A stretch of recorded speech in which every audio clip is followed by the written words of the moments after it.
Hello, world, and welcome to another episode of the Game & Watch podcast. This is episode 107, lucky 107. And today with me, I have my wonderful co-host. I have Too Tall for You Fool. Hey, Justin, how you doing down there? And you're muted. And Matt Bliss, welcome back to the podcast, sir. How are you doing today, sir? Great. Thank you. Levels. Sorry, we were messing with microphones before the start of the recording, and I was going to break everything. So we're back to good old reliable. Yeah, I'm great.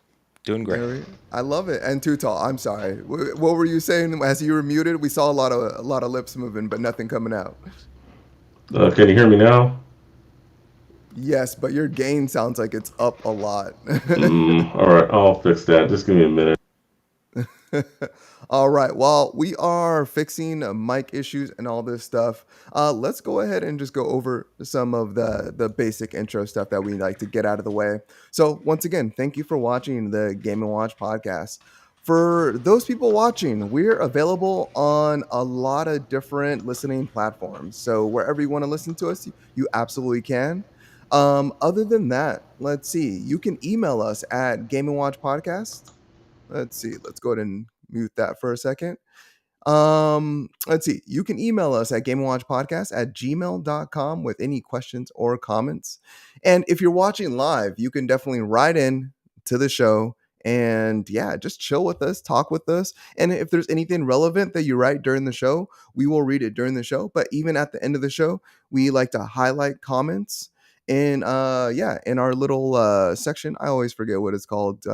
Gaming chat live or something, whatever that may be. And then other than that, we have a lot of video games to talk about today. So before we get into the games, Mr. Matt Bliss, hey sir, how's the Dead Drop podcast been going, and what have you been playing, my friend? It's actually been going really good. We recently did a bit of a rebrand on the episodes. For anyone watching who isn't familiar, I do the Dead Drop podcast. It's 10 minutes of video game news twice a week. Nice and truncated, really succinct and digestible. But, we did a bit of a rebrand. We've changed the logo and I've changed the episode thumbnails and played with a few of the setup things. It's going really good. We've got a very tight-knit group of people that keep coming back for the episodes, which I always love to see. And we may be expanding into a couple of extra things. I actually released a spoiler cast for Inscription with one of my good high school friends a little while ago as a little bonus episode kind of thing. And we may look at doing a few more. I'm kind of looking at you to see what you're playing at the moment, and maybe we can unwrap some cool mysteries that are happening in games. That sounds good to me, and that sounds awesome. I can't wait to listen and watch and hear what you're doing next. That's amazing. And cheers. Cheers. Let's see. And Too Tall is still working out a couple things with his mic, but in terms of myself, I'm playing nothing too crazy. In my free time, I'm playing Hot Wheels Unleashed. And that's like, I love that because I can jump into a match or whatever, or a race, I should say. And then it takes me just a couple minutes to get first, and then I can jump off. So I love the quick nature of that. The game is, once again, I've already mentioned this, Hot Wheels Unleashed is heavily microtransaction focused. Really and I is. think, that's probably the downside about it. And they just gave it away for free on PlayStation Plus currently, I believe, for this month. So if you have PlayStation Plus, it's an easy download, and it is a fun game. but it's not too hard either. So yeah, No, it is I what it actually is. got to dive in it a little bit, maybe a month ago. I think it came in the Humble Choice bundle for PC, and you're right. But I got to tell you Yeah. that loot box animation, Hmm. it's utterly deplorable. But boy, Yeah. is it great to watch those boxes explode. And It's a then good time. I'm also playing God of War, the first one, not Ragnarok, not in that yet, obviously, because it's not out yet. But yeah, sounds good, Jay. Man, we'll see you in a moment. Yeah, so I'm also playing God of War, and yeah, like it's so bad. Like I'm so bad. Like I think I'm gonna just drop it down to easy. Like I'm playing on normal right now, and I just keep on getting mowed down by like regular enemies. I'm just like my dodge and parry game is not on point right now. That's Um, okay. That's okay. Like when you get into it's a very tight battle loop. It's really satisfying. But once you get mhm. into the groove, you can feel more comfortable with, upping it a little bit. Yeah. Yeah. So I think that's the way to go. But yeah, other than that, things have been well, just doing the weekly podcast, hanging out, with the kids and family and all that good stuff. And yeah, just happy to have you on an episode. It's been a minute. Cheers, man. I actually, as you were explaining the games, I realized I didn't say any games, but I know we'd had a brief kind of wrap up before this episode too. I Hmm. actually finished Slay the Spire on Switch last night, which, if you know, that game gets hard at the end. It's really hard. Like it's run based. It's playing cards to fight Hmm. enemies and random encounters, random drops. Very heavy RNG kind of game. Yeah. But with the very last character you play, the the gameplay loop is really hard to manage, and even if you're fully tapped into it, you can get right to the very last boss of the game, and your time just gets completely ruined. It's Oh man. yeah, but I finally did it last night. That's like a bucket list There box you go. ticked. Check it off. So yeah. So for those of you who know, Slay the Spire. Oh, finally finished it. So it just peaks at the very end, and it's like one of those ones. It's like, wait, where did this difficulty come from? Yeah, there was a few games that came out this year that were very Souls-like. I think that had reflected that kind of nature. You have a very easy time through the game. You kind of stroll through it, and you're like, yeah, sure, this feels good. And then you hit the boss, and it ramps up real hard. And you almost with Slay the Spire, because it's run based, you have to go through the entire game to get to that boss again. And Yeah. not only do you have to pray that the RNG is tapped in just right for your strategy, but you have to make sure that you don't encounter too many enemies that take too much of your health, that you're at risk of death. Hmm. And you kind of have to plan from the very beginning how you're going to approach the entire, essentially 4 runs that you do. Oh, it's like playing 4D chess. It's difficult, but really satisfying. It's actually a great Well, game. yeah. Regardless, you got that check off your bucket list. Yep. And Too Tall for Youthful. Welcome back, my friend. How are you doing? Let me hear you. Can you hear me now? Yes, and you Indeed. sound so much better. Yes. I don't know. I guess Matt Bliss comes back, and next thing you know, I do one tweak, and then everything just goes haywire, you know. Yeah. But I should stay away more often, maybe. The podcast will continue to no, run no, no, smoothly. There'll be no, no no, issues. no, no. You're good, dude. No, it's just no. I've missed you. It's been a minute since I've last talked to you. I mean, you helped me out when I was out of town. Thank you very much for that. That's all good. Um, yeah. So, but what's going on with me? Not too much. Just working as usual and playing some games. I posted an article in the Discord this week about a guy, Mikey Mike or Mike Mikey. I think Oh, that's his Twitter handle. He did I guess on Super Mario Maker 2, he made the oh game yeah. Super Mario Brothers 5. So I've been playing a little bit of that. It's a interesting game for the most part. He did a very good job. A lot of puzzle levels, a lot of good levels. The only complaint I have so far is not enough power ups throughout the levels. So it's like just a lot of just mushrooms here and there. And I think I've had like maybe a cape once or I something. think the interesting question that I want to ask with that is it like, is there a copyright issue if you remake one of Nintendo's games inside a Nintendo game, and does it have to be just different enough that it doesn't have all the powers you want? I don't think so. It's Nintendo putting it out, so essentially Yeah, they would have to sue themselves. I don't know, but I mean, I that's what I think want to see. if you can sell it, I think that would be the only time you would see yeah, an issue. It's like, oh, I'm selling my level, but they don't allow that for in game. no, So no, yeah, That's they true. don't. So yeah, I've been playing a little bit of that. It's pretty good. I mean, well, Matt, you have a Switch. I mean, definitely if you like playing platformer games like that, Mario Maker 2, that's a good one. And then another game I've been playing. Oh yes, yes, yes. I like it. I like it. I like it a lot. I like it a lot. Another game I've been playing, Xeno Crisis. It was on Game Pass a while back, I believe. It went on sale on the Switch for only $10, so I picked it up. And if you don't know what Xeno Crisis is, it's similar to the arena shooter when we were kids, Smash TV or Super Smash TV. It was an arcade game and then eventually ported to consoles, NES, Super NES, Genesis, just to name a few of them. It's pretty fun and it is pretty hard.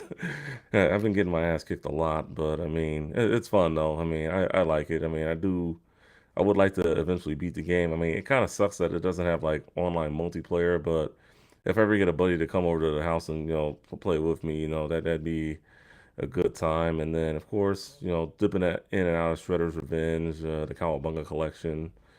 I mean, otherwise I hadn't been really playing too much, but yeah, but that's a little bit going on with me in the world of video games and gearing up for the end of the month where the Genesis Mini 2 is coming out. What's your question, Matt? Speaking of Xeno Crisis, is that what you said?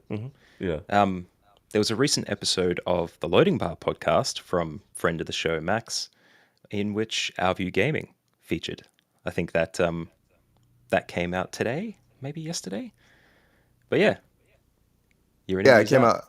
Yeah, it came out earlier this week. Yeah, so yeah, I'm on the Loading Bar podcast with Max, and Oh yeah, yeah. it's a very long podcast. I mean, no longer than what we film here, but yeah, me and Max Apparently. talk about all these wonderful things. Talk shop, talk nostalgia, talk about favorite alcoholic beverages, and yeah, if But you you anyone do, listening has opportunity, yes, you specifically say Xenosaga is one of your memorable objects, I think.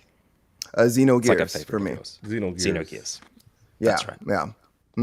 I actually said in that episode that Xenosaga and Xenoblade are the ones that I'm not a fan of, because those were Right. the branch offs from Xenogears because the creator went off. Yeah, because he wasn't happy with the way Xenogears came out for multiple reasons that I don't understand. But Well, now you know yeah, how much I've listened to, and just don't test me on it. Well, that's definitely. okay. Well, definitely, I gotta check it out. I hear you guys talk about me too, which is a good thing, I guess. Got to share the love, right? Yeah, Well, you should have heard what we said after the episode. But just messing, my friend. So beyond that, let's go ahead and talk games. Oh my gosh. Okay. So this week in games, we actually have our first topic, which is going to be Nintendo based, and it's about the new Mario movie. So earlier this week, Nintendo held a movie direct where they revealed Super Mario Brothers, the movie, the one that we have heard earlier this year featuring Chris Pratt. And in the trailer, which is actually pretty dramatic, they showed a large army of Koopas, Bowser flying in his flying island, come in, land, and then essentially assault a fortress of penguins. And in that, Mario appears a little bit later, but he's not associated, of course, the clips cut and so forth, but he pops in. He seems very bewildered by what he sees, and yeah, you hear him talk for the first time. And Nintendo kept it nice and short, but it sounded very much like Chris Pratt, which we're hearing a lot of controversy over already. But even more, the bigger controversy around that is Chris Pratt's, or I'm not Chris Pratt's butt, but Mario's butt, or the lack of. My friends have actually. Let's start off with Too Tall, because I know how excited you've been about this. Not Mario's butt in general, but just the overall Super Mario Brothers movie. Yeah, what were your first impressions when you saw that trailer? The 2 minutes or so that I saw, it looks like it will be better than last Mario Brothers movie. But but at any rate though, but seriously, I mean it was good. I think right now I know people are quick to judge, Chris Pratt, can he pull off Mario? And here's my opinion, just let's see more before we judge. I mean, I don't think even what he said, Mario's lines, Chris Pratt as Mario, can overshadow this amazing trailer that we saw. I don't think it can. I mean, I think Nintendo Illumination's going in the right direction here, and I think we're going to have one great movie. And I mean, regardless, I mean, you can say what you want to about Chris Pratt. I think Jack Black kills it as Bowser. I think. I mean, it's a very good. And yeah, it was funny too with the penguins attacking. And yeah, I just Definitely an overblown sense of entitlement there, I think. yeah, Maybe. it was funny. Well, um, yeah, it's like look right there. Yeah, for the So audio listeners, yeah, we're watching the trailer right now, and yeah, it's yeah, I think it's gonna be a good movie. Just I do want to see more. I'm anxious to see more, and I mean, even with what we see, I mean, there's rumors that we'll get a new 2D Mario game next year alongside the movie. We'll just have to wait and see. But so far, so good. I mean, I can't complain. okay, and Matt, how do you feel about our mustached hero and the controversy that's going around in terms of his voice and his bodily features? Look, I think ever since Tracer in Overwatch, people have had a thing about booties, and I'm not entirely sure it's appropriate. I think, we're all about body positivity. We have to look at things as they are. Like toxic environment. I think people, if you're checking out, cinematic posters and, breaking down the booties, I think we need to look at some other stuff. But anyway, the whole controversy around the entire thing, Tutel's right. I think we got to wait and see what they're actually doing. There's not enough here to make a judgment about whether it's going to be good or not. But what they may be secretly doing here is like focus testing a portion of it. Because we know that after Sonic, Sonic can look one way, and then 6 months later when the film comes out, they completely change it. So if they're like, I mean, they can't re-record voice lines and stuff for Chris Pratt. I'm sure all of that is in the bag already. But they may be road testing other features of this film, and that's what we'll be looking at there. To be honest, I'm not attached to Mario. Like my first completed game was Odyssey, and Mario's Mario. But I did see a very compelling argument from someone online that it's Chris Martinet, isn't it, that does the original voice. I've forgotten his first name, obviously. But if you had a full movie, Charles Martinet, thank you. Mm-hmm. If you had a full film of original Mario, wahoo, oh my, you wouldn't deal with it. That would be the point where they say they boycott the movie because, there's frequency issues and it's destroying kids' eardrums or that, Yeah. adults can't hear Mario because the frequency is so high. Yeah, I just my opinion. I don't think Charles Martinet can do a 90-minute Mario film. I'm sorry, I mean, just Well, look, show me a script that yeah. Charles Martinet has read that is longer than like 50 pages. Have we ever seen him encounter a dialogue? Have we seen No, like that's the Well, thing. that being a said, soliloquy? he has done interviews, and the entire thing was in terms of Mario that he's voiced for. He's explicitly said that Nintendo did not want him to have a voice. They didn't want him to speak, and they only wanted him to really make sounds as a person, but not be able to like form full dialogue. They wanted you to interpret who he was, just based on the little that you were given. So there are interviews around that. So But could he Yeah. do a 90-minute movie? I don't know. Well, he's going to pop up. He has Yeah. been. It's been said that he will be doing voices throughout the film. So, knowing what nostalgia is like and what works in films, there's probably going to be a you know, couple of winks to the audience about old games that pop up. Maybe there's a shooting gallery or something where you have a tiny little Mario Yeah, jumping around. I'm sure there's gonna be some Easter eggs. So, Yeah. and yeah, he makes a cameo. I don't know if he'll be doing additional voices, but he will be in the film. So, fans of him, do not need to fear. He is involved, just not as Mario, I guess. So before we jump over to our next topic, so do either one of you feel like we're going to have a Sonic moment, as Matt kind of alluded to earlier? Do you think we're going to hear enough online online feedback and criticism that we might get a Mario with a rear end or a Italian voiceover early next year when this movie comes out?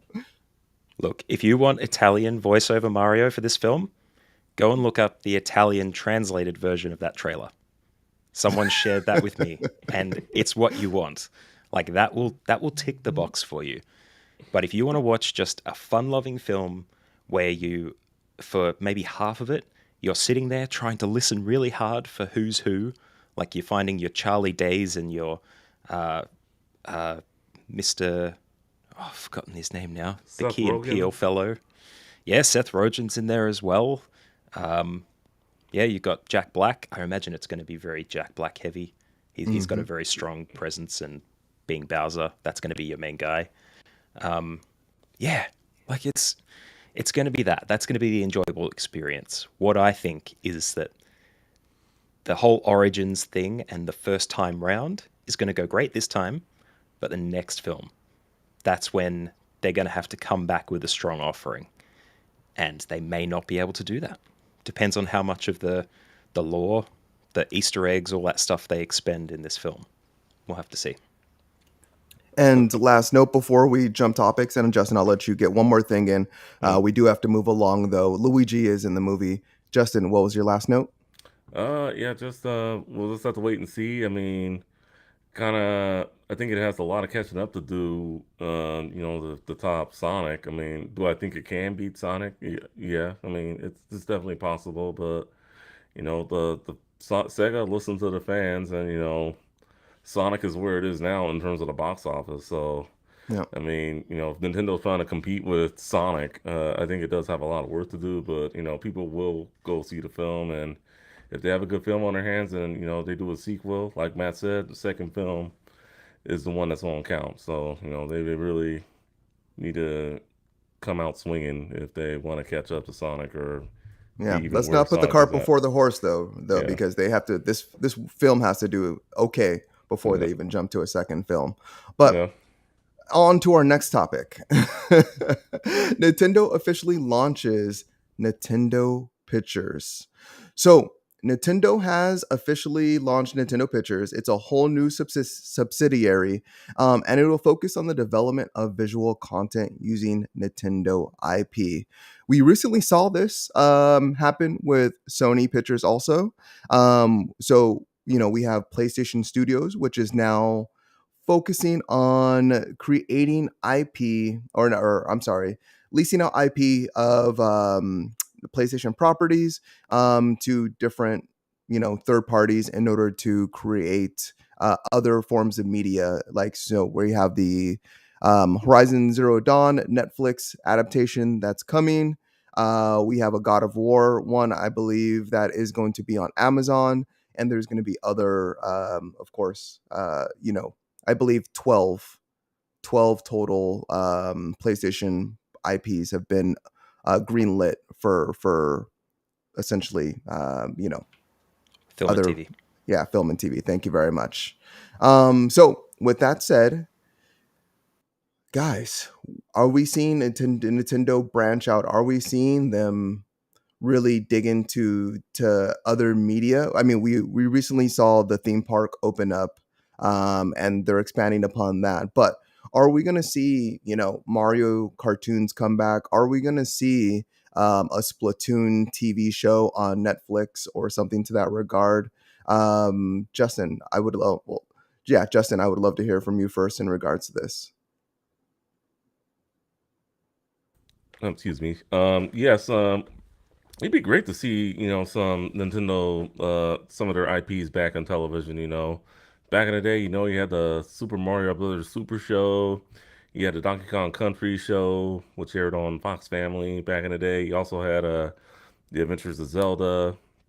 You had all sorts of IPs. So, I mean, I would definitely like to see some of those come back. Maybe a Star Fox show would be nice. Maybe they do something with F Zero. Maybe they do something with Pikmin. The possibilities are endless. Splatoon, that'd also be another interesting show as well. In terms of their TV shows, their movies, I think they'll be a lot more careful with. I could possibly see a Zelda movie, a Donkey Kong movie in the works. It depends what studio Nintendo chooses to partner up with and what best presentation they give Nintendo and Nintendo going along with it. I think one of the reasons why the Super Mario Brothers movie failed back in the day is they weren't involved enough. So they just got some directors to do the film, and as much as the movie sucks, the mini it is a cult classic, but yeah, we know where that ended up. So I mean, hopefully, whatever studio Nintendo does do, I just hope they're more involved now than they were back then. I mean, the cartoons is one thing, but yeah, movies is a whole different ball game. And even Mhm. like live television series as well. Absolutely, completely agree. Matt, when looking at this new story, how do you interpret Nintendo's moves and creating this new subsidiary? I think that it's look, it's going to be a children's television steamroll. That's what it's going to be. Because when you see the success of Sonic, you see a bunch of kids going to the cinema to watch this film and enjoy it. And you see a very muted Jim Carrey with an animated hedgehog and a bunch of other hedgehogs. Like Jim Carrey is usually lewd to some degree, but he's toned it down for this and it ended up being the pinnacle of his career. These guys have bought a studio earlier this year, renamed it to Nintendo Pictures. That clearly tells us that they either have a roadmap or a series of properties that they do want to do. Donkey Kong was definitely one that has been rumored or confirmed somewhat. There will be more. There definitely will. And whether they'll be successful, I don't know. Mario could completely tank, but I think it's incredibly unlikely. The same way that YouTube Kids is incredibly popular, even if it is filled with some very unfortunate content at the same time. Yeah, I think it's just going to be successful because it's successful, and they would be so liquid in terms of cash. They would have a tons of investment, tons of money to burn, tons of profits from other areas of the company that they can probably afford to take a 4 to 5 year risk on developing some film and TV and just throw it out there. But we just have to wait and see. And as Yeah. consumers, luckily we can do that. We can just sit and watch and see what happens. Absolutely. Couldn't agree more. And in talking about inappropriate content and kids, Nintendo may be cracking down on its eShop. Have you guys had an opportunity to explore? You guys both have Switches. Have you had an opportunity to explore the eShop? Yeah, I I'm on there from yeah, time to time. some of the titles that are on there, I wonder. I wonder. Yeah. Uh, I mean, Is I there a think it's hentai good. section?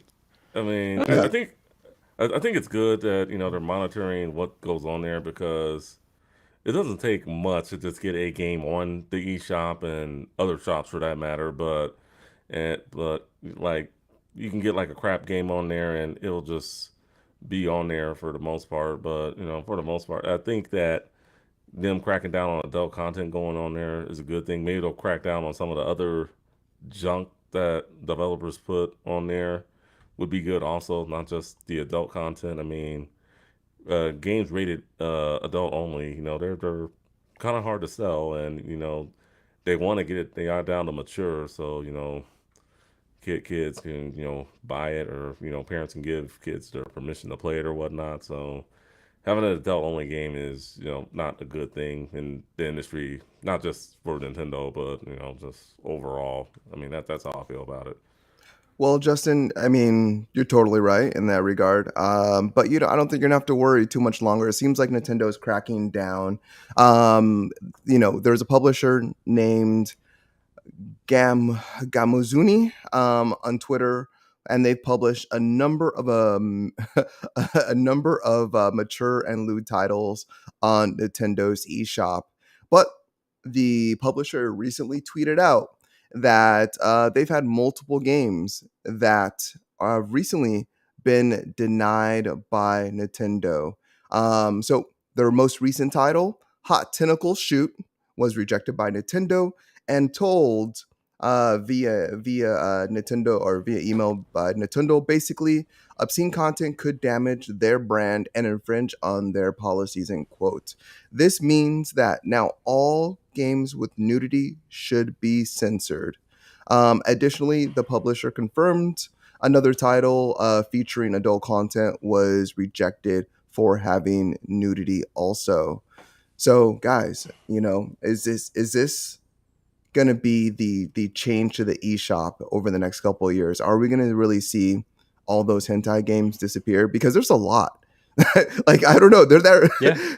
There's a lot on there, but yeah, I don't know.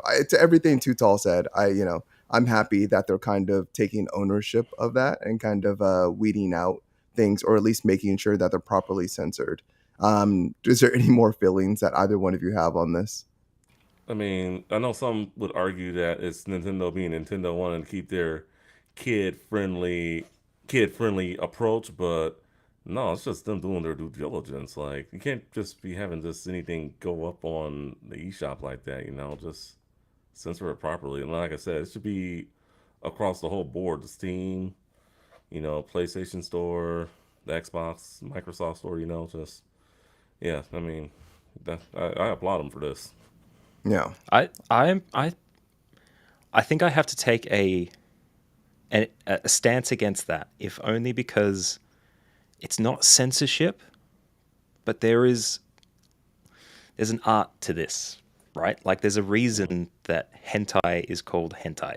There's a reason that there's entire communities dedicated to these kinds of games. It's not just lewd for lewd's sake. It's an enjoyment of a particular type of game that has certain content, and removing that as a form of enjoyment from players might be a way to restrict your fan base. And I mean, removing all of bad content from things is always going to be a good thing, right? Like, Steam, overwhelmed with games at the moment. You might see thousands get submitted every year, some of them in varying states of completion. In terms of games with nudity, I think an appropriate marking to ensure that people can select the game or not is the most important part. Now, I say that coming from a country that historically has not had an 18 plus classification, which has meant that a lot of games haven't made their way here. Mortal Kombat 11, I think, had an issue for a long time. Some games coming up for a remaster have been reclassified again and then removed. And in the world that we're in, where you can submit for a VPN, purchase one, and watch things from another country, that doesn't really make much sense for us in Australia anyway. When it comes to boobs, obviously you have to do your due diligence on a platform like Nintendo because it's directed at kids. But then the entire advertising strategy for the Nintendo Switch was targeting millennials. People drinking, well, they weren't drinking on the trailer itself, but they were presumably drinking and partying and On a playing rooftop. Mario Yeah. Kart and stuff. Yep. Mhm. Yeah, people at that age, we might be trying to push a certain stereotype of individual that doesn't explore that stuff, some sort of moral imperative away from engaging in lewd content to some degree. But at the same time, there's a whole visual novel game style that exists on Steam that you can get stuck into and find tons of games for. In fact, I played a game that was free, Doki Doki Literature Club, which is by no means about creating relationships with young Japanese girls in a high school. It's actually a very recursive looped game that's very meta. It's about investigating the programming of the game and manipulating it as opposed to trying to date these girls. But it comes across that way. And that one is on Switch as well. But it has no nudity, of course. I don't know. There's lots of words and lots of theoretical arguments to have about this stuff. Ultimately, I think people should have a choice. I think if Nintendo has a problem with it, they should engage in marking those games as such on their platform, create an effective family tool where parents can have control over what their kids have access to buy. And then at that point, if they find it's still an issue, then think about removing them from the platform. But, all platforms are different. These days there are issues with 60 frames per second on some consoles or others that are being removed. Yeah. And Nintendo's bad for that too. So yeah, and I would say so. There's It's a some lot. definitely some great points there. I will just end this with very much. Yeah, and I just give kudos to Microsoft. Microsoft has by far the best parental controls in ensuring that your kids are kept away from the content that you want to keep them away from. Um, PlayStation, not so much. You can definitely create profiles for individual people. That saying, it doesn't weed out as much as you would think. And then in regards to Switch, I think they could also improve on their parental controls also. But ultimately, yeah, I think there is this place for these types of games, and having a choice is important. But my friends, on to our next story, which is more Switch news or Nintendo news, however you want to look at it. No Man's Sky has now been released on the Switch. And this is actually a double story. We'll be talking about the Waypoint 4.2 and 4.0 patch also. But No Man's Sky has now been released on the Switch, my friends. And this is big because No Man's Sky was promised on the Switch back in 2016. Now, it's not cloud based, which is big. That being said, the game is nowhere near in perfect condition, also. So, in terms of performance, this game runs at 30 frames per second, which now you can get No Man's Sky at 60 frames per second on both the Series X and, of course, the PS5 and on PC. But not only that, the 30 frames per second does have some frame rate drop issues, along with there is there's a image quality and resolution scaling that they're using to pop in whatever you're looking at the given time, so it's actually not populating everything in real time, which they do on the other console versions of this, in order to make sure that they're able to meet the marks that they have. So you will see a lot of pop in regards to the game. And then which, there's one other aspect to this that is really big, that might be a make or break for a lot of people, but there's no multiplayer, which No Man's Sky added to their game after the initial year of launch, an update. So you can't play with your friends. So it's really a single player game on the Switch. Guys, you once again, you both have Switches. Too Tall for You Full. How do you feel about Hello Games and how they got this huge game on the Nintendo Switch and its current form? I think it's impressive that how they got it on the Switch. I know they want to get all their games on every console as possible. No Man's Sky. So, I mean, it's good that they got it on the Switch. But if you're not going to have all the features, I mean, I hate to say it, why bother? Just I mean, me personally, I'd play this on something else. But I mean, if the Switch is your only console and that's your way to play this game, then by all means, go for it. Just know that you're not going to be getting the full experience that you would on, say, the PlayStation or Xbox. So, I mean, it's impressive that they got this game on it. I mean, it's impressive. I see any game that shouldn't be on the Switch get on the Switch, but yeah, I mean, just because it's on the Switch doesn't mean that it's the way to go, if you know what I mean. Yeah, and I think you said an interesting thing there in terms of like why bother, Mm. even if the Switch is if is the only console that you have. Matt, I would actually pose that question to you. Do you think it's even worth, like, whether it's No Man's Sky or any game, if a game is missing some features because the hardware can't necessarily handle it, do you feel like it's not even worth going to at all? How do you feel in terms of No Man's Sky or other games in terms of that aspect? Well, to directly answer that question, I think uh, games should definitely be made available on other platforms if that's part of the plan. I think providing for all platforms is important at the end of the day if you want to make sure that you cover as many bases as you can. And let's be honest, there are people still in console camps. So those who have been Nintendo fanboys for a while, they can now target those people with this game. Even with the reduced features, if they're about getting it on the platform, and that's on the roadmap, they've done it, you know, regardless of what the experience is like.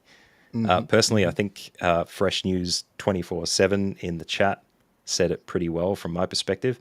No Man's Sky being on Switch is silly, isn't it? An online-only game. I think not only are they backtracking the development of the game here to suit a platform which is way out of date, like everybody has recognized it at this point. This is the inflection point game, I think, where we look at it and we go, okay, we are making games worse. We're paring back too many features to make it squeeze into a platform that's existed for far too long, that they're not intending to replace for a very long time. It's putting pressures on devs who intended to release for certain platforms this way. And in terms of the mission of No Man's Sky, it was about exploring an ever-changing universe that changes depending on how everybody contributes to it. If you remove online or some of the components of that online, then do you actually get to do that? But I have never played No Man's Sky. I am extremely, extremely sympathetic to the devs, knowing their story from pre-release to release and then following it afterwards. That this was probably on the roadmap from the very beginning. Like they intended to go cross-console with this thing, but they might have had to push this release out a little bit further than they expected, which Yeah. has probably meant paring back features that have been upgraded for the new consoles, which are out. So, Yeah, I heard it was pushed back for the Switch.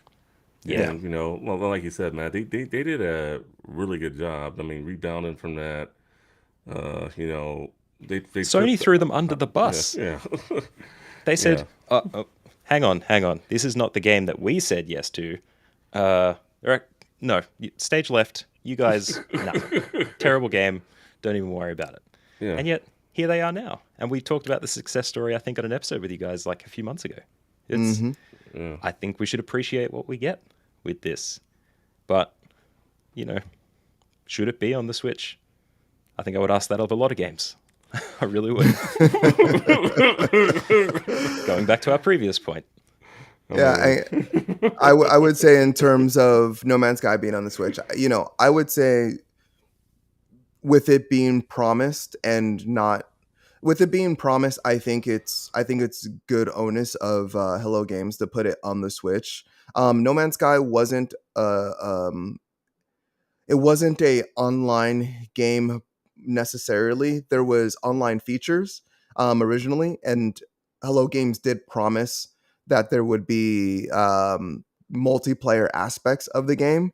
We didn't really see what that was until the game released. Essentially, players can alter a world, and then those worlds would show up in other players' games. Then in later updates, they made it so they are all connected worlds, and you could actually see other players that are playing No Man's Sky in your world. So at a later point, about a year later, maybe a year and a half later, they made it a multiplayer game, whereas originally it was not. But yeah, I would say in regards to their original promises, I think it's great that it's on the Switch. I think it gives people that have the opportunity, or gives the people the opportunity to play it, that, if they don't have anywhere to play it, anywhere else to play it, they have somewhere to at least experience it. I don't think it takes away from the game if you don't know what the game looks like on the other side. You know, you may It's read fair. about It's it, fair. yeah, but not playing it on a PlayStation or Xbox, and you're not moving backwards. You're still only moving forward in that respect. But yeah, I would say, yeah, I think it's good that they follow through, and that it's not in a state where it's like in a cyberpunk situation where the game is on a lesser piece of hardware and it's so broken it's unplayable. It's still playable. It's just not going to be the best place to play. The thing Which that I would would, interest me most, yeah. knowing the hardware of the Switch, is whether they could release this on phone. Yeah, that Mm, would be nice. that might be the next point. I mean, who knows? Hello Games is literally putting this game everywhere. And with it being a procedurally generated game where a lot of is done on the back end, it might be plausible. But let's go ahead and continue talking about No Man's Sky a little bit more, just because they've put out a recent update. The update is just a series of quality life improvements throughout. Everything really from just accessibility. You are now able to change the difficulty level. You can change aspects of like death. If you want to die or if you don't want to die, you can also do now permadeath. So there's new difficulty levels there. There's new saving features, visual features, inventory changes. They've changed just a ton of quality and life improvements, and we have seen just this game evolve over time. That being said, not all of it is positive. They have removed some of the things that kind of taken the game forward and essentially brought it backwards. There's been a couple Reddit threads in terms of like them removing inventory and cargo slots and limiting the users, which people are really thinking that they're bringing it in line with the Switch, and that's why they've removed some of these features that Do you we know if otherwise. there's Yeah. crossplay? Well, obviously not with Um, online multiplayer, but yeah. reflecting the worlds across the two platforms, is that important to the game? It can be in terms of the Switch. No, it wouldn't. It wouldn't make any. It wouldn't matter. In terms of the Switch, it's not going to matter because the online functionality is not there. So, like, even if someone was to alter a world, you wouldn't be able to see it on the Switch side. On PlayStation and Xbox, yeah, those worlds are exclusive, so you don't see cross world play. So, if someone alters the game on a PlayStation console, you're not going to see that world in Xbox console. No, so there's no cross play between consoles. But yeah. This could speak something very interesting to the development of the game.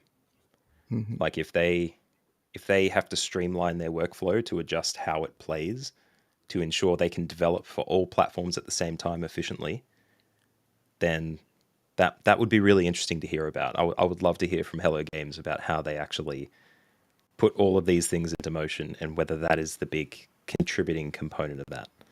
Because the last thing you want to do is have 6 games of chess and then one game of chess be a completely different game, like have an extra dimension to it than the other Mhm. games and need to worry about the rules and stuff.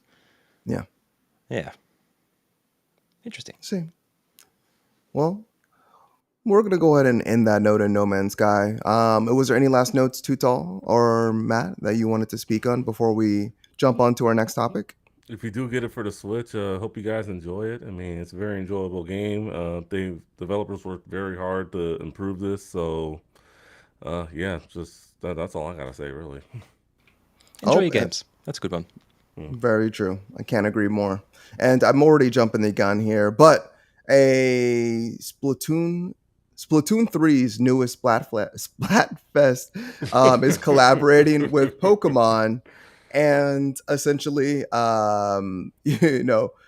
when playing Splatoon 3, you get to choose one of the three colors, and the colors are going to represent one of Pokemon Scarlet and Violet's newest starters.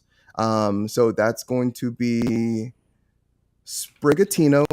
I'm just going to tell you, I've been waiting for this. I wanted to hear the pronunciations. I'm already pronouncing them wrong. So it's Sprigatito, Foy Coco, and Quaxley. So, my friends, I think you got Quaxley correct. Hey, I tried. That's all I could say, Foy Coco was right too, I think. All names are made up. That's what I'll say. Really, yeah. It just depends where you're from. I'm speaking with my accent here, and that's how I say I'm from where I'm from. Anyway, guys, we don't need to talk about this one too long. But are either one of you, or have either one of you had an opportunity to play Splatoon 3? Not yet. I mean, but I do think that this collaboration is going to be a big one. I mean, I just can't wait to see what the next collaboration will be. I mean, maybe they'll do something with Mario, maybe Legend of Zelda, Donkey Kong. I mean, we'll have to see and wait what happens. But no, I have not had a chance to dip into Splatoon 3 just yet. We'll definitely see. I mean, if enough of my friends buy it, maybe if Matt buys it, I mean, I'll play with him. Unlikely. More important question is who's your this in the audience too, for everyone watching, who is your starter of choice? Ooh, I'm a Quaxley guy, so I've already said in the initial reveal of Scarlet and Violet that Quaxley would be my starter for this, so I would go Team Blue if I was playing Splatoon. For me, I guess I'd have to go to Fire. So the Fire one is Flu Coco. Is that right? Yeah, Foy Coco. Foy Coco would be the Fire one. I'd go with that one then. Yeah. I'd go with Squirtle. Squirtle. You can't go Squirtle. All right, I'll go Charmander. I'll go Charm. See? The original starters. That's where it all began. Original starters. Number one. Let's see. Squirtle. Yeah. Everyone I knew was a Charmander person. Everyone was when I was growing up. So with original starters. Maybe Bulbasaur. Yeah. No one liked Bulbasaur, but Bulbasaur was strong. He was. You could kick Brock and then Misty, but then you got into a bit of trouble with the rest. I won't go too far down that rabbit hole. All right, guys. Well, let's see. So we have only a little bit of Xbox news. There wasn't much happening with Xbox this week, but let's see. I'm going to pose another question to you guys, but in regards to this story, Xbox Seagate expansion cards are currently being discounted at several retailers. So they are essentially $20 cheaper. So I believe the retail price was $199, but with the $20 discount that they're being discounted for, you can pick them up for $179. Now, that's not what I really want to talk about. Who cares about if they're being discounted more or less? The thing I want to talk about is just expandable storage. Do we think that Xbox made the right move with going with a proprietary expandable storage and a memory card? Didn't Sony do that too? No. So no, Sony actually has a open source third party expandable memory right now. So any they've got a list, right? Yeah, any SD with a heatsink can be attached to the Sony PlayStation 5. NVMe. All right, NVMe. Thank you very much. Yeah. So it's open source. In terms of Microsoft, it has to be it's specially made. Essentially, it's proprietary. So only Xbox approved memory cards that can fit into it. Xbox, you can plug in an external hard drive and download your games to that hard drive, but you cannot play the games from that hard drive. So same thing with PlayStation. You can board a PS5. You can do the same thing. You can plug in an external, switch go back and forth between your games. You just can't play it from that external hard drive. You can play your PS4 games from it, but you can't do Yeah, the. but you can open up the PlayStation 5 and exchange the hard drive with a third party hard drive.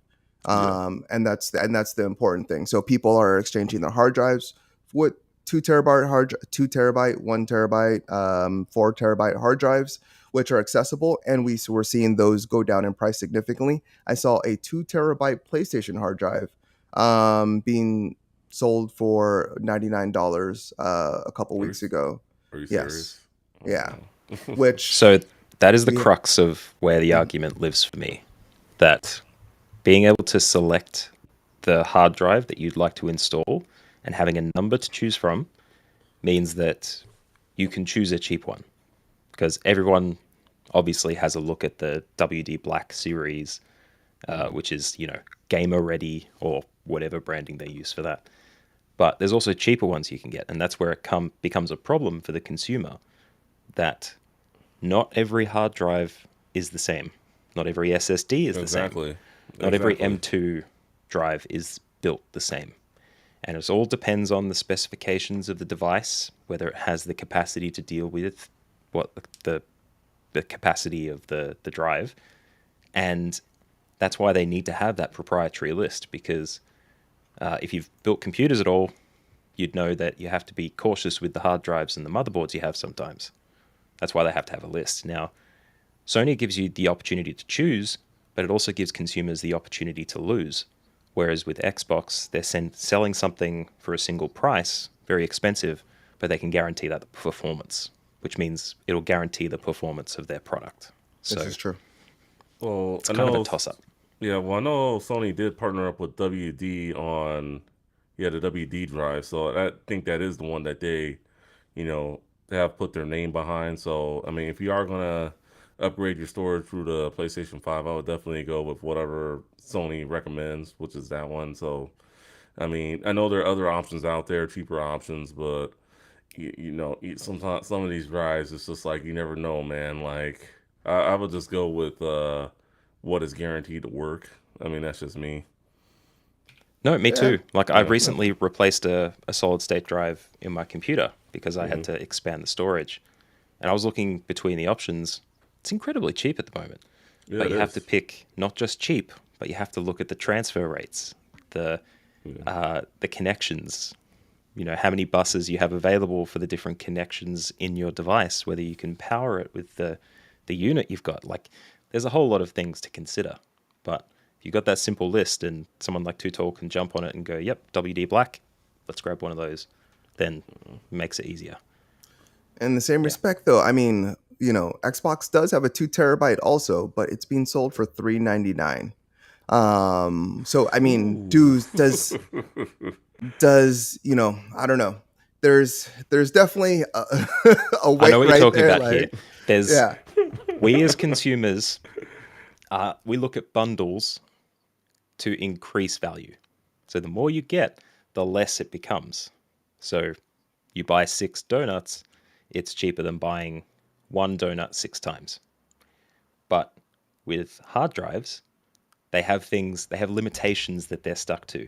They have to have the same form factor, the same die that has the same limitations as every other model, but increase that available size. And to do that, it costs more money to have, a better processing experience to create the model, which is why hard drives tend to go up in cost the more you get. So you could get 2 terabyte hard drives, but getting a 2 terabyte drive will be more expensive than those two combined. It works counterintuitive to what we as consumers have been trained to experience through the barter system. Like it's really weird, but that's the way hard drives work. Mhm. yeah, and hopefully as time passes, we'll see those prices drop on both ends, because the last thing you want to do is invest in more memory when all you really want to do is invest in games. But guys, let's talk about the Steam Deck, because Steam Deck. this is the something that just the gift that keeps on giving. Matt, we might have some good news for you. We might have some good news for you. You don't, But but we'll see. not yet. Not yet. It's coming.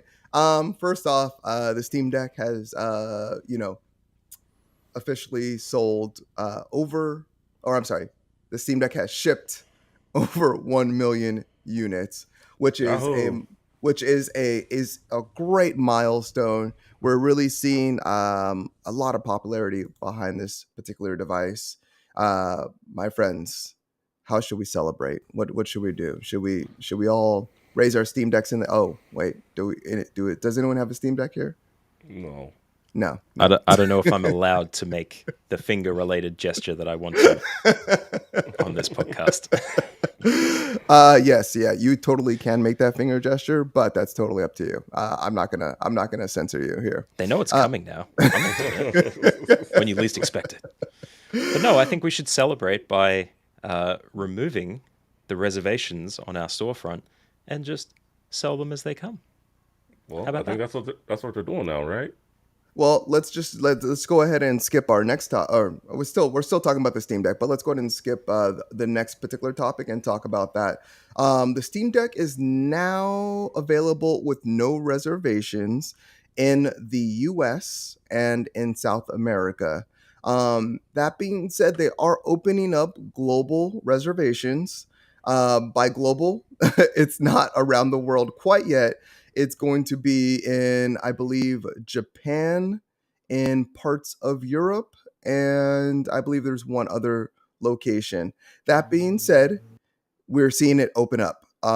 So Matt, it could be coming to Australia sooner than later. And based on where they were early last year, I mean, I didn't expect them to meet reservations or catch up at all by this point. So I It's true. mean, are you still looking forward to it if they do open up reservations? I know you just bought a Switch not too long ago, but how is the Steam Deck looking to you at this current point? If they were like next week, they're like, oh, it's now available in Australia. Look, I'm going to be one of those people on the internet that is so angry that they can't get it, and as soon as they can get it, they won't because it's too much money or that doesn't fit into my life. Which is definitely the case. Even if it was available for me now, I probably wouldn't buy one. But knowing that I might be traveling and living overseas next year, it definitely would be a better, like a PC gaming choice for me because I'm a PC gamer for the most part. That's where a lot of my gaming lives at the moment. So being able to do that on a device and have the flexibility to do a bunch of other gaming things on it, it's appealing. But look, Australia is a very special country. We have trouble rating games. We have trouble, getting films early or late. Sometimes we get them before you guys somehow. I don't know why. It's like, here, have this little thing instead. Stop crying about the other stuff. But in this case, getting electronics approved for sale in this country is interesting. Even importing them in seems to be easier than importing them out, which shouldn't make sense here. But once I was able to purchase a phone from overseas, but when I tried to sell that phone to someone else overseas, I couldn't send it internationally. It had to be sent without the battery, which was really weird. But anyway, Yeah. Australia is a very unique market. It's very protected. We have a rights body that protects people against this stuff, and Steam is probably burnt by it at this stage. Part of the reason they have to do refunds now is because there was a case in Australia where they were implored to do that, and they were required according to regulations in our system. So we're probably going to be last. I'm going to be honest, we'll be last. Japan Well, isn't even outside our time zone, really. It's yeah. about 2 or 3 hours away. But look, I'm not really butthurt by it. I'm just following it with interest and seeing what happens. But Absolutely. And you guys should get it for sure. a quick correction. So it's opening up reservations in Japan, South Korea, Taiwan, and Hong Kong. So all those other places that I named outside that, sorry, you're not going to be able to pick it up. But that being said, they are now able to deliver it approximately in 1 to 2 weeks. Tutal, how's the Steam Deck looking to you at this current day and time? It looks great. It looks awesome.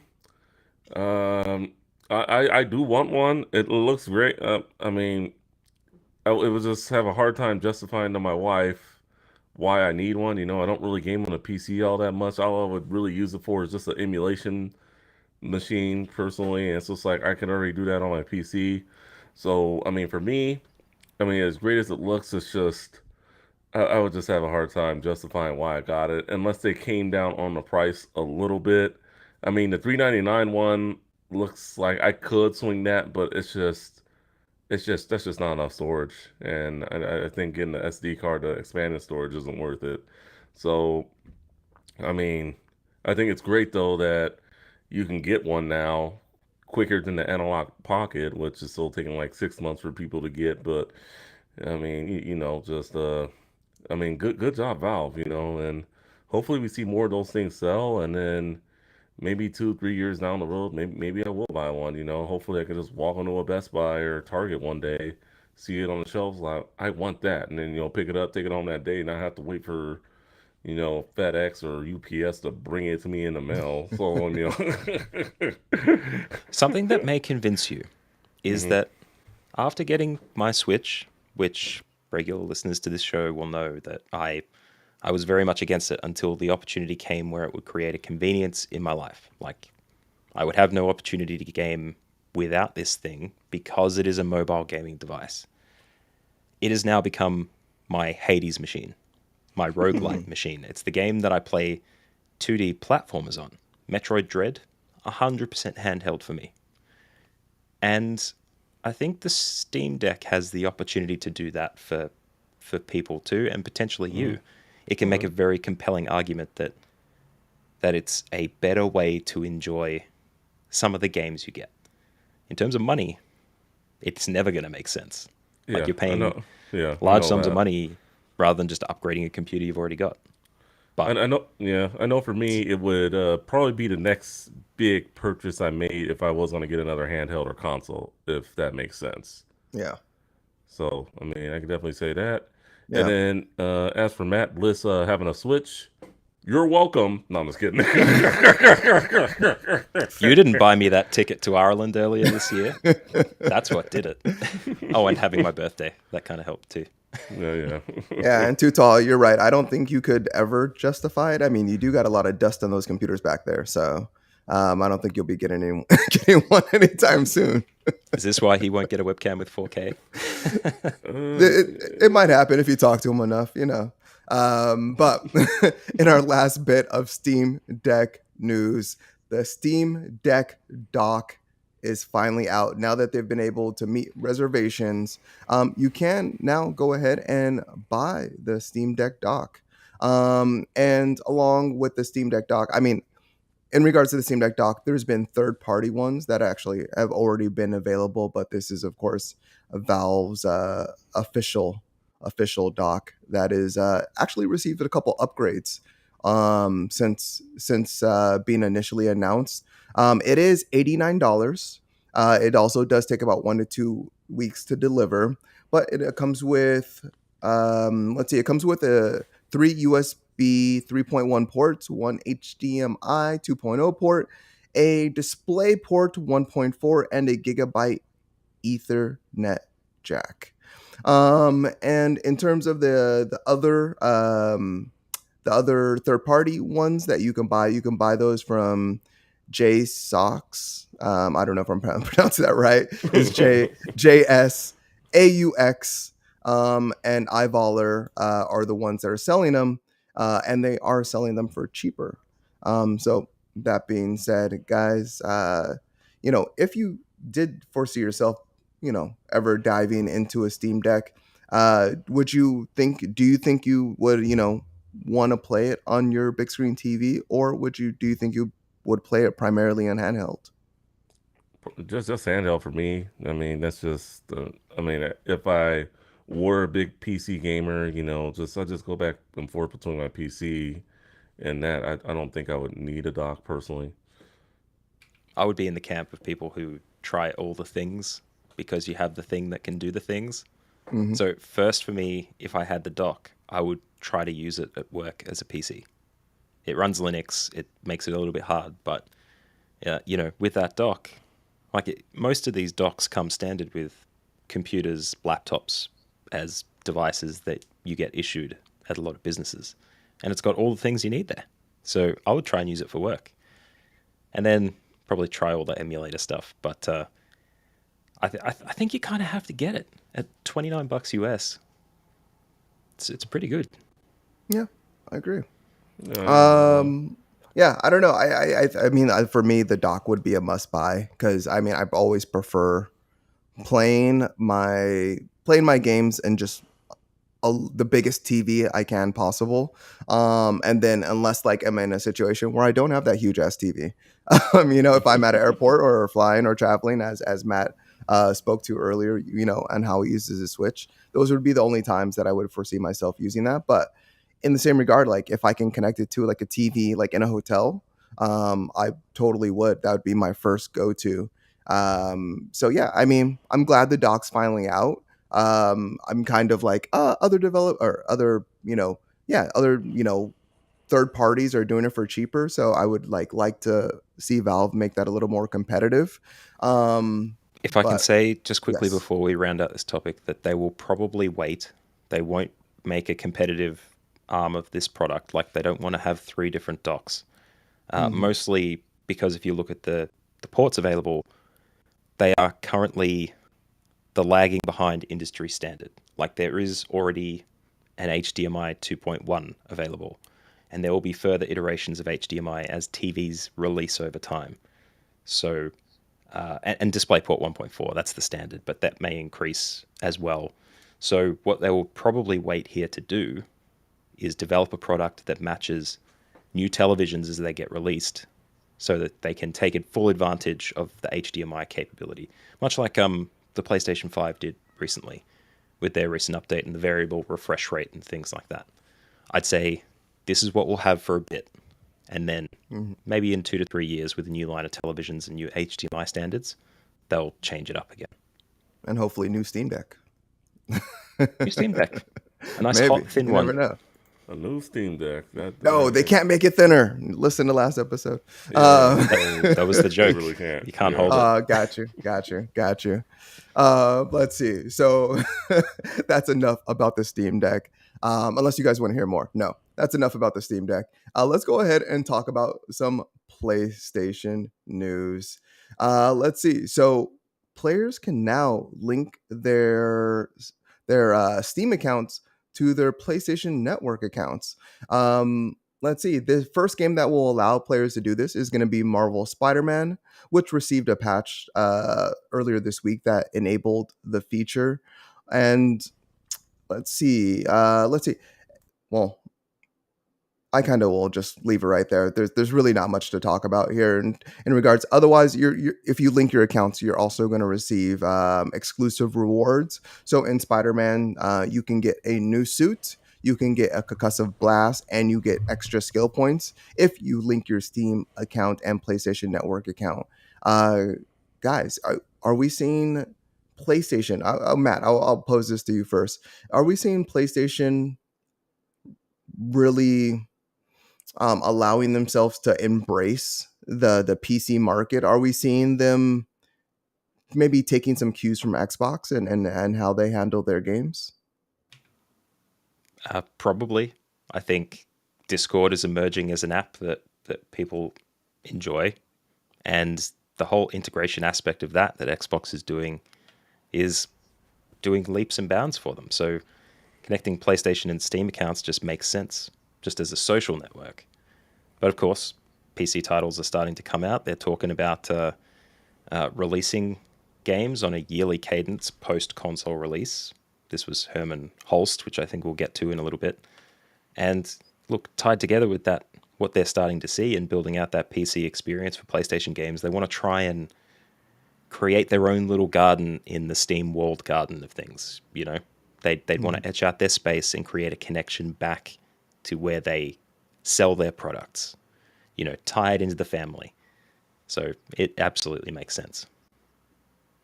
Yeah, awesome. Justin, do you have anything you want to notate in terms of how PlayStation is handling their PC market or how they're allowing Steam to now be connected to PlayStation?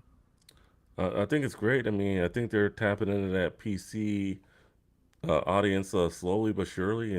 Just They just got to keep doing what they're doing, and who knows? I mean, they definitely have taken a step out of Xbox book in terms of doing that. So I mean, just the more innovation, the better. And like Matt said, with the Discord, linking everything together, it's just incredible. Just the sky's nothing but the limit for PlayStation when it comes to PC at this point. Yeah, I'm actually on the other end of this a little bit, just in terms of exclusive rewards. I think it's total BS. Like I hate the fact that like the PC market is getting something that I'm not. Regardless if I like bought the season pass or the collector's edition or whatever, the fact that they're getting a suit that's not available to me. It But might eventually be available to me, no, but it won't. It absolutely won't. it's not. Because this is You- this is the capitalist FOMO that they want you to feel, so that you go out they're and you buy the game on PC as well. and they're doing such a good job at it, and it makes me angry. And yeah, I want that suit. Sounds I only wear a couple suits in Spider-Man, but I want that suit just because I can't have it. it So sounds like you will be buying a Steam Deck sooner than we thought. quite possibly. So in regards to other PlayStation perks and rewards, PlayStation Star's loyalty program is become available. Um, and yeah, I would say, if you haven't heard of it, this is PlayStation allowing you, well, essentially by purchasing games and playing games, PlayStation now is rewarding people with trophies on the PlayStation 5. Tutal, you do have a PlayStation 5. Have you had an opportunity to jump into the PlayStation Stars loyalty program? Not yet. The main console I've been gaming on right now is the Switch. I probably should turn on the PS5 one just to make sure it still works and update everything. And I'm still thinking about expanding the drive, but no, I have not had a chance to try it out just yet. But when I do, I will let you know. Is it just digital collect? Is it like NFTs but not NFTs? Is that what we're looking at here? They're Yeah, like yeah, essentially. trophies, kind of. I mean, I guess you could sum NFTs? up. Yeah, Matt is totally right. Yeah, so they're NFTs that are not NFTs. Yeah, I would say I think maybe PlayStation was maybe gearing up to maybe do like a NFT marketplace. Is what the way I feel about it. But then just in terms of all the backlash and everything that happened, I think they've kind of revamped that system and that offering. So now they are providing you with digital trophies. In Japan, they're actually, with the loyalty program, they're actually giving PlayStation money or redeemable, giving you money back in that market, so you can purchase more games. But they're not doing that in any other market. But so otherwise, yeah, all you're receiving is trophies in every other region. Yeah, well, I mean, they Yeah. may as well just play. What is that game that comes with the PlayStation 5? Uh, Astrobots Playroom. yeah, Astrobot. Yeah, it's pretty much the same thing. Like where you go through the game and you get all these collectibles from PlayStation's, history. I mean, that's what it seems like to me. I mean, Yeah, they probably Yeah. just lifted the stuff out of that game and just put it into a platform that other pretty people can get much. access to by buying more stuff, which is a shame because that was lovingly crafted as a history of PlayStation, I think, Yeah, it by those was. devs that did that. I've been asking for 3D trophies for a while now, ever since Smash Brothers did the, like, when you like every time you completed a task in Smash Brothers and you had that table like in Oh Smash yes. Brothers and all your trophies kept on piling up and you got to see like those changes happen. I've been wanting 3D trophies ever since then. But not in this respect. Just looking at PlayStation Stars so far and hearing everything I've heard it's buggy, it's not working, people haven't been able to sign in. It was probably a lot of day one issues in regards to that, but just still hearing all those things and not having a really great way to display those trophies. Like, it's available to you in the app, it's available to you in a certain icon within your PlayStation 5, but there's no really tangible way to share that. Like, there's no fun way to really utilize those items that you're getting from playing your games. It's more, it's a very personal thing in terms of, like, you did it, but no one else is going to really know you did it. Yeah, there is probably a way to share it, but if they're not putting it forefront, I think it's going to be another feature that they're just going to cut in a year or so. To your point, I think there would have been a way to show off your trophies. You would have gotten a very long ID of alphanumeric characters leading to a block on a chain. That's a public ledger that's available for everybody to look at. But yeah, I'd say you're right. Those little reward card goal-oriented things were completely removed in 6 months off PS5, right? Yep. Yeah. I mean, They'll test this and just remove it. I think what they originally wanted to do, just they saw it wasn't going to work, so now they're doing something else. We'll see what happens. I mean, I'm not 100% sold. I'm not running to my PS5 right now. Oh, what 3D trophy can I get today? Hope I get a 3D PS3 or something like. No, I'm just like. You just wait. When that dopamine kicks in, the serotonin that drives all those little choices you make, you'll be like, you'll look back on a month and realize you've done a daily task for 30 days and gotten 30 things, and you won't even know why you did it. Like the manipulative Exactly. human behavioral stuff that ties together with components like this, scary. That's why TikTok works. Yeah. I mean, they Anyway. should make my trophies explode and confetti come out, and then I might Hot Wheels did get that loot boxes. Exactly. Learn Oh from each man. other. So we're gonna continue on with some Sony talk. So this is nothing too big, but Sony is reportedly making 2 million units for launch of its PlayStation VR.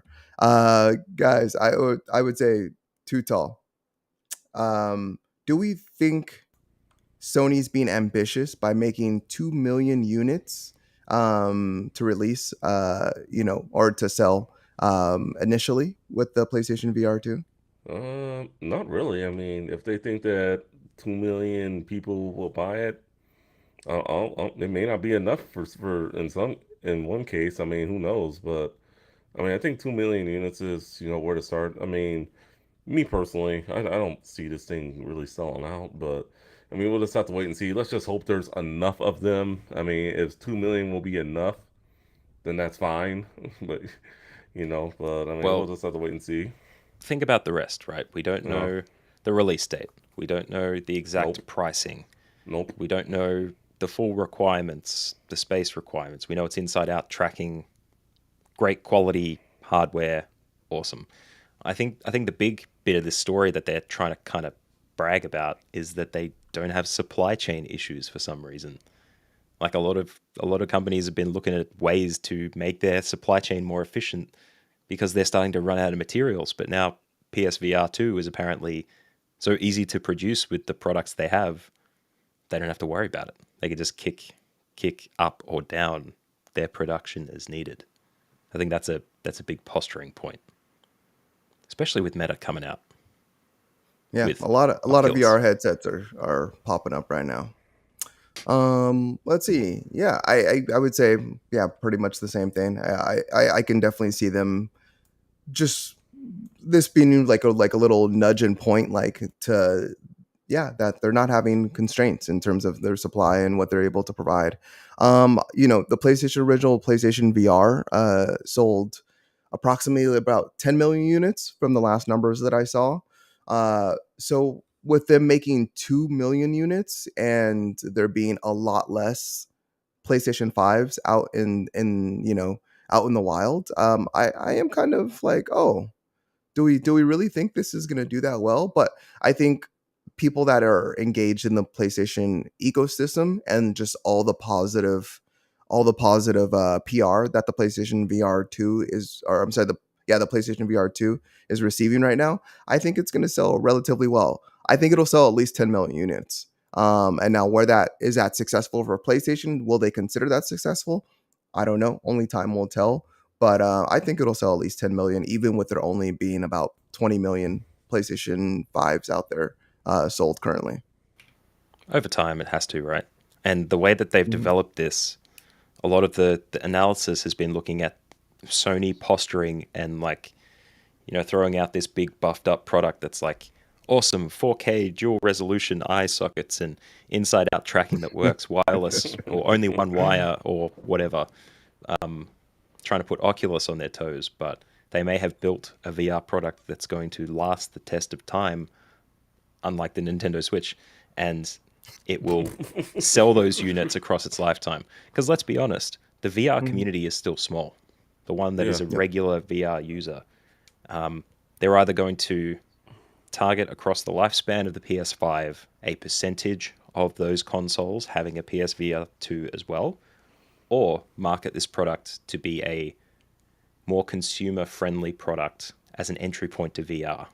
Ridiculously expensive, probably, but it will be easier for people to get into than the PSVR was, with little Move controllers and a brick that you had to plug into to make it work.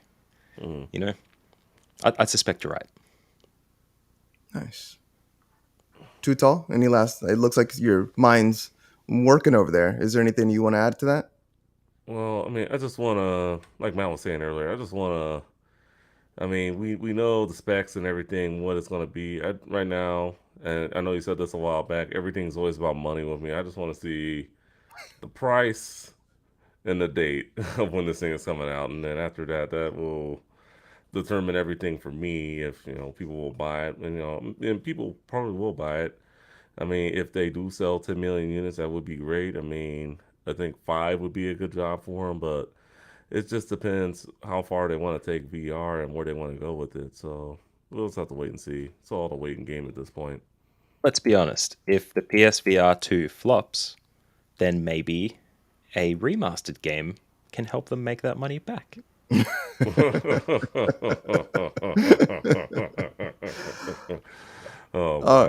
Well, as we continue our PlayStation news, guys, the PlayStation 5 has been jailbroken, kind of.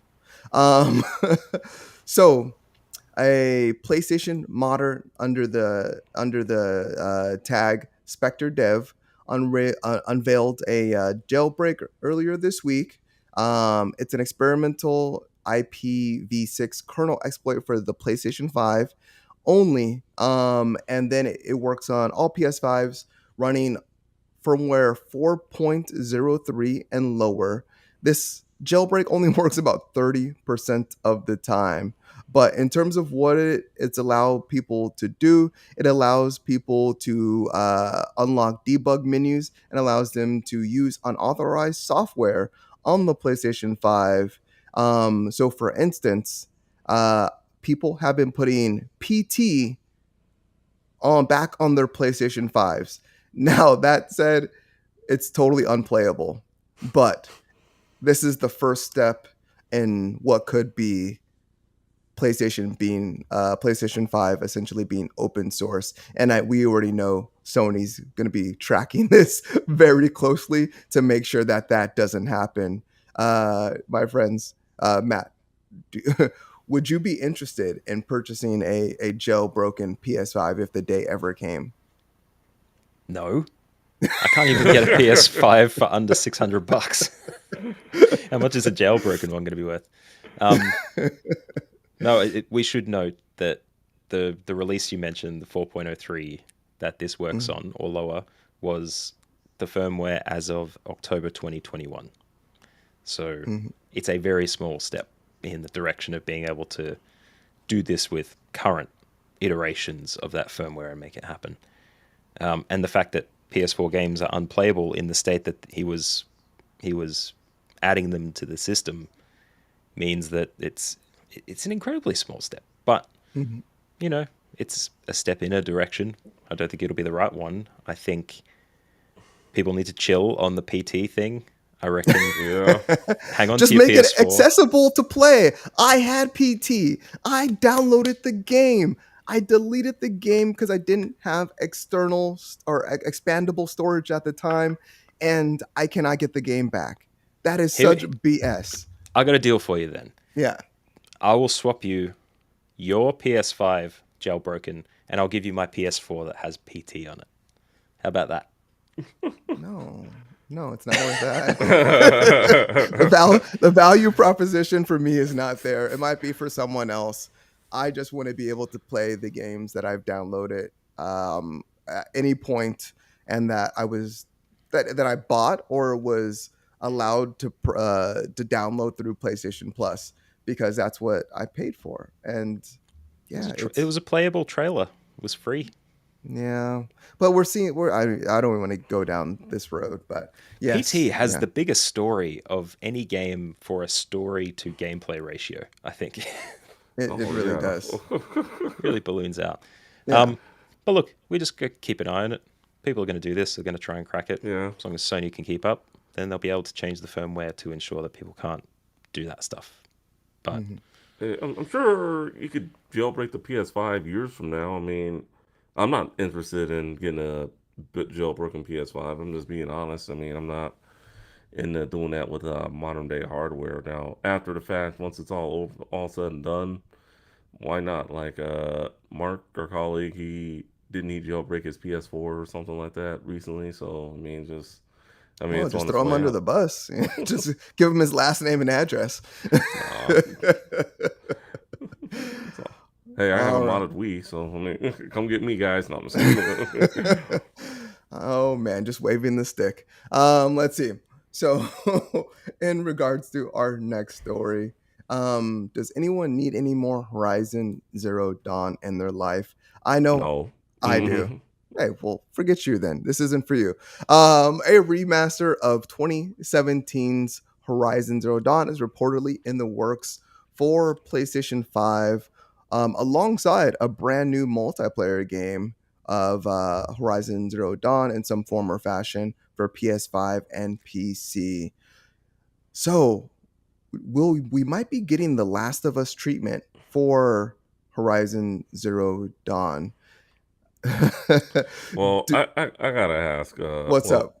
Why are they doing this? Because didn't they? I mean, it's a game that only came out 5 years ago, and then it's like you could play it on the PS5, and then they like give like the PS like if you play it on your PS5, then they like put some like give it like some like better graphics or something behind that or something like that. Didn't make it like better playable on the PS5 than the PS4.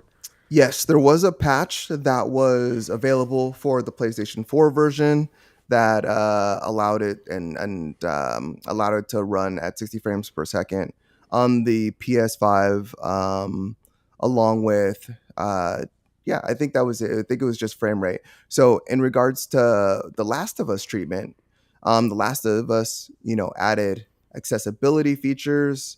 They smoothed out mechanics. There was just a lot of quality of life improvements overall. So, in regards to the Horizon Zero Dawn, I think that's more in line of what we potentially might be getting. But even more importantly, Horizon Zero Dawn is also getting a Netflix show, just like The Last of Us. So we could be very much be seeing this with a lot of games that are also getting the media treatment in terms of PlayStation expanding their universe. Matt, I would love to hear your thoughts about about PlayStation remastering a 5-year-old game that also was just released on PC and essentially got an upgrade there already. I on the most recent episode of the Dead Drop, I was talking about a story where people were complaining about a recent release of a next-gen title, the Calypso Protocol, being announced as being a $70 game. And The Last of Us Part 1 ties together with this as well. Why would anyone buy this? Why are they making it? They're making it and they're pricing it the way they are because game development is game development. Like they see opportunities to create games, and I think gamers always, not always, but they have a habit of looking at things in the immediate present. Like there's living in the moment, and then there's deciding what you want and just talking like that's the thing that's the most important to you at that time. Like we can't put Activision Blizzard against the screws for treating their workers terribly, not paying them well, sexual harassment, all that stuff. And then come back and say, well, games historically have been $60. Now they're going to become $70. And of course, you're talking from your perspective, not the Aussie one, where we could be looking at a special edition game for 150 Australian dollars. The money has to come from somewhere. And markets inflate. You know, things start to cost more money. As more people are required to develop games, the money goes up.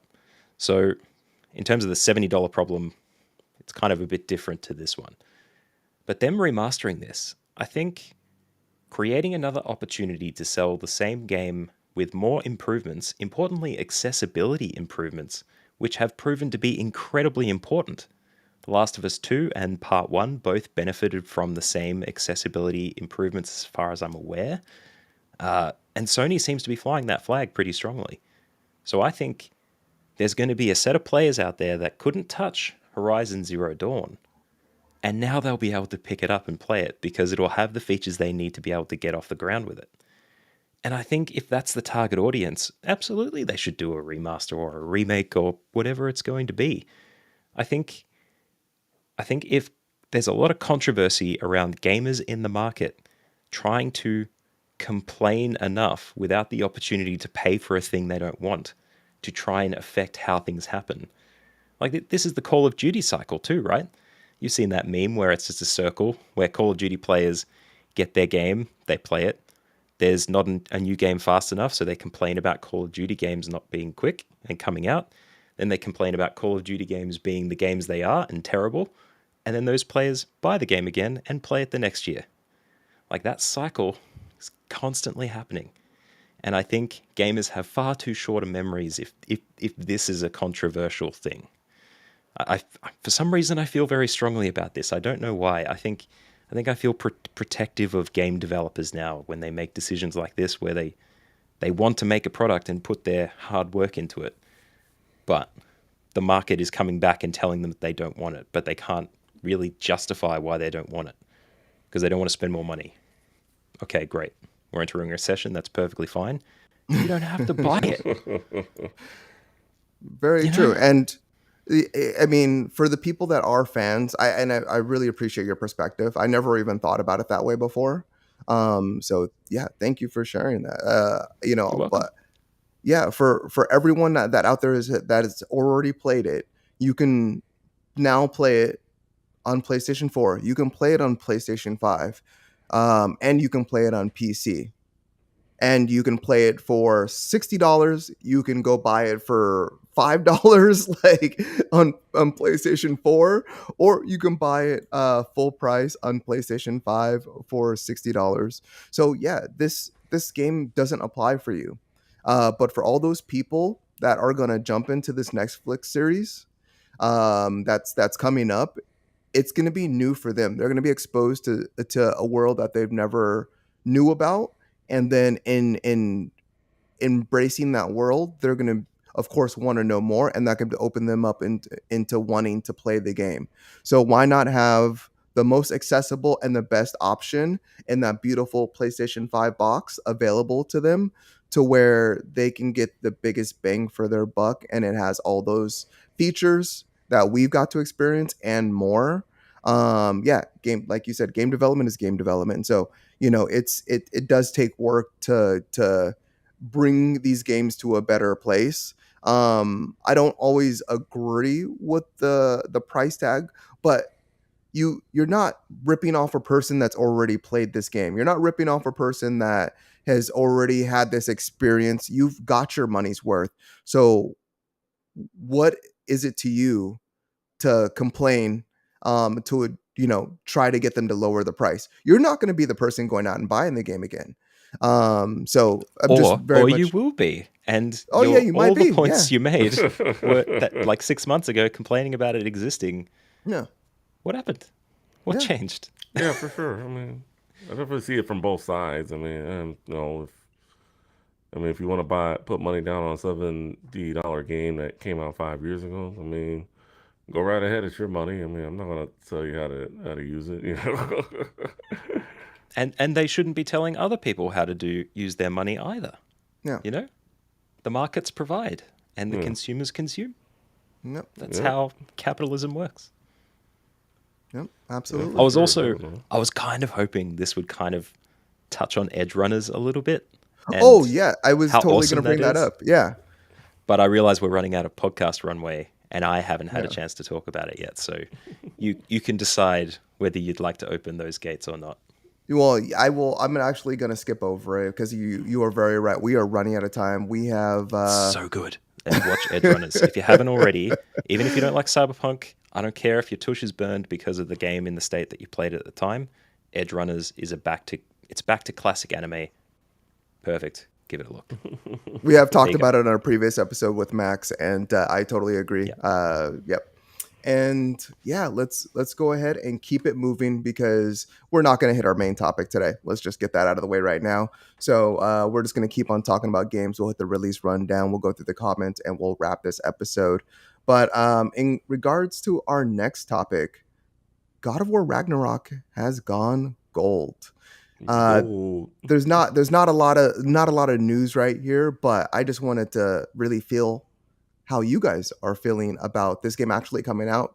It's not going to be delayed as far as we can tell right now. It's gone gold. It's going in the boxes. They are getting ready to ship. Matt, are you excited to just jump back into that universe? Are you excited about God of War? Definitely. I'm excited. Not so much that I'd buy a PS5 for it, I think, because it is going to be the last bastion of games that has a PS4 release that may be enjoyable to some degree. But yeah, I'm excited for it. But I'm, of course, tempering my excitement. Not because of delays. Like, I think Corey Barlog, I saw Balrog on the internet the other day. That tickled me a little. Yeah, Corey Barlog has come out and said it's in a state where it's going to come out at the time that we said it was. And look, the fact that it's gold is no surprise, right? They already talked about the special editions. Pre-orders went up for those. They sell out enough. Of course, it's going to go gold. Highly anticipated game. Mm-hmm. It will measure up to the hype for sure. Amazing. And Too Tall, same question for you, but just add on to that question. Do you think that God of War is going to take down Elden Ring in terms of the game of the year talk for the end of the year as we approach December?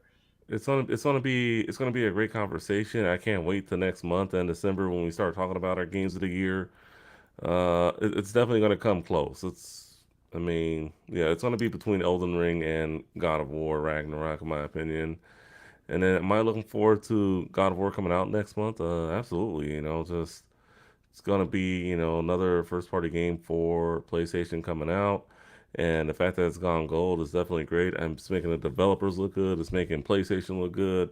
They have a lot to be proud of right now. They're putting games out, and just yeah, nothing can stop them with this release date. And the only thing they can hope for now that would probably go wrong is a last minute delay at the very last minute, or the game coming out buggy, which it seems like these days just about every game comes out buggy. So I mean, we'll just have to wait and see what happens there. But I mean, they're in full wheel motion right now. Going forward to the finish line for the rest of the year for the most part. So I mean, I'm excited to see what happens, and I'm very excited for the game of the year talk with God of War and Elden Ring. We all know it's gonna come down to those two games. So it's just a matter Yeah. of reading the reviews, what we think is better, all that good stuff. Yeah, I'm oh, I'm just gonna say real quickly. Yeah, I don't think we have to worry about it coming out buggy. I mean, based on Sony Santa Monica's just previous Mm. launches and experience, I don't think we would have to. I don't think that would even be a concern, especially with it being a single player game. Yeah. we know But that that's just Sony first party does incredibly well. We know that yes. Sony third party, No Man's Sky, they kind of arm's length if it does go wrong. Yeah. Yeah, Yeah. you did that. Throw their own studio under. Like what Oh, the? this guy? I haven't met this guy before. Sean Yeah, that's kind of Murray? cold. I no. So just one more question, and this will be for both of you real quickly. What do we feel like God of War has to do in order to just change the conversation to really solidify itself as a potential game of the year winner of this year? Differently, what do we feel like has to do differently from number one? Because remember, God of War originally did get game of the year back in, I believe, what was it? How long has it been? 2017? Was it Yeah, 5 years 2018. ago, 2018? 2018. Thank you. No. You can go first, man. Thank you. You've been playing a lot of God of War, haven't you? It's like it's in Yep. the back of your brain. I Uh, have been. I'm ready. I'm like excited for this new game to come out. Yeah. sounds like you're wondering what it's going to be like too. And look, I think it's such a good game that balances so many different things. Has excellent combat, excellent story. The pacing is well done. The characters excellent. Voiceover perfect. With this next one, big shoes to fill. I think the story will be going in places that will be incredibly interesting. I think they've got a real opportunity to expand on it, and I think that's where one of the biggest points that will show improvement on the previous. The way they're building on the combat as well, the layers they're adding. If you saw the Game Informer content from a little while ago, they I've been released avoiding some. it. Yeah. Oh, okay, Oh fair Yeah. enough. Well, boy. I it have would be not seen it. spoilers for combat. They talk about the accessibility in the game too, which is also going to Mhm. be a bit of a benefit. But the way that they're layering on top of the existing combat system is going to be interesting because we're used to as gamers them suddenly, oh no, he dropped his weapons in the lava and now he has to start again, and that's historic in God of War too as a franchise. Uh, but I think the way that they layer on the combat is going to be more interesting through the environments that exist. There's more types of enemies, different places. You're left wanting in the first game because there's half of the realms that you can't visit. You're going to be Mhm. visiting them now. And we also know that this is going to be the last of this set of God of War games, at least. So we're going to have a well rounded story. It's going to end, and there's going to be like a conclusion. I think all of Mhm. that bundled together, it's they've got a lot to work with. I think with the time that they've taken, the people on that team understanding the development that went on with the first game, I think they're going to back a winner no matter what. But there will be people that come out and complain about it. Of But course. Yeah, you know, every game it's all has their about what you critics. think. Too tall. What do you feel like God of War Ragnarok has to do in order to solidify that spot? Game of the year. What does that have to do?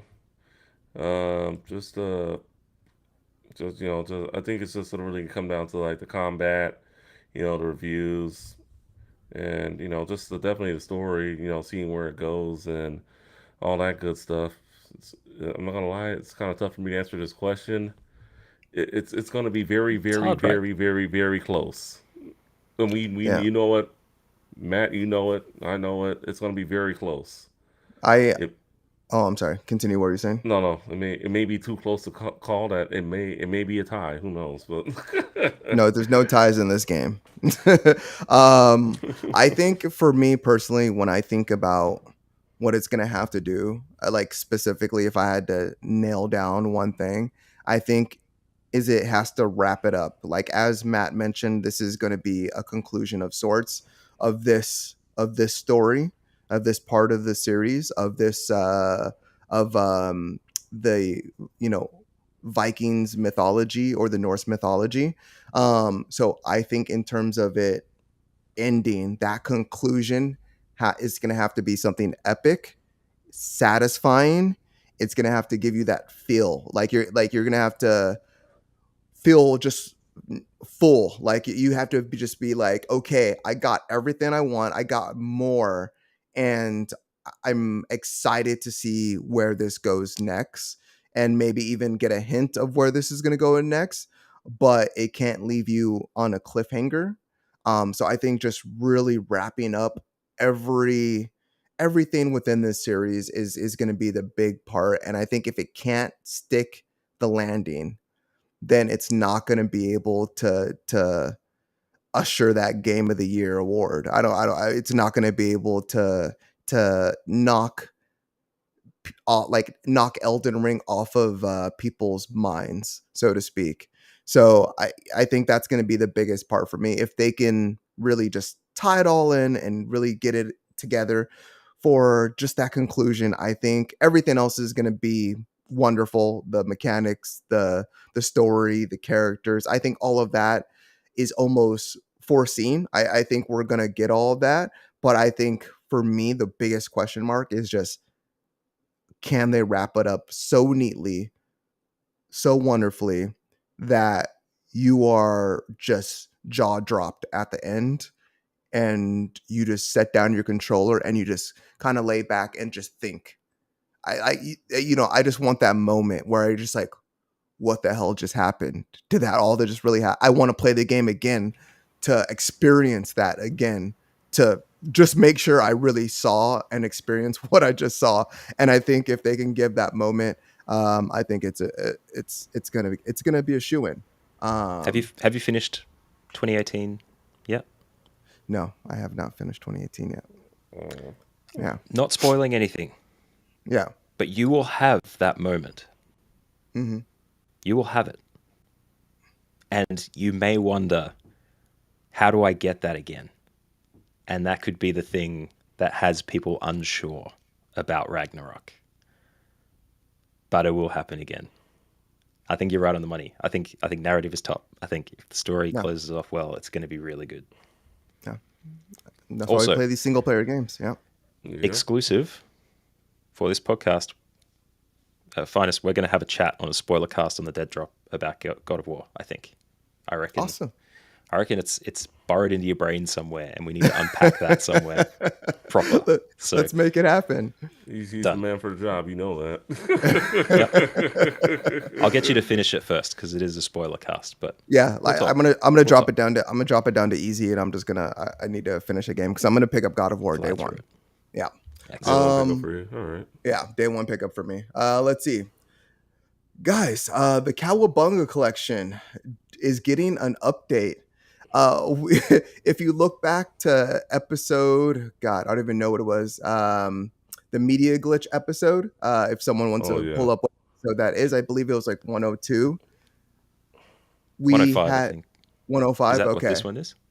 We're at 107 today. Yeah, but we had an extensive talk about the Cowabunga collection and its downfalls, its shortcomings, and essentially they were listening. So the Cowabunga collection is getting a series of quality of life improvements. You're still not going to be able to play all the games online, but they're going to improve the netcode. They're also altering the save points. There's not going to be any new video filters. Let's see, and yeah, I don't know. There's a couple other things in here. Oh, they're allowing you to alter the D-pad options in terms of how you play. I think that's gonna be pretty much. Oh, you can change. Let's see, the balance levels in terms of the game's volume.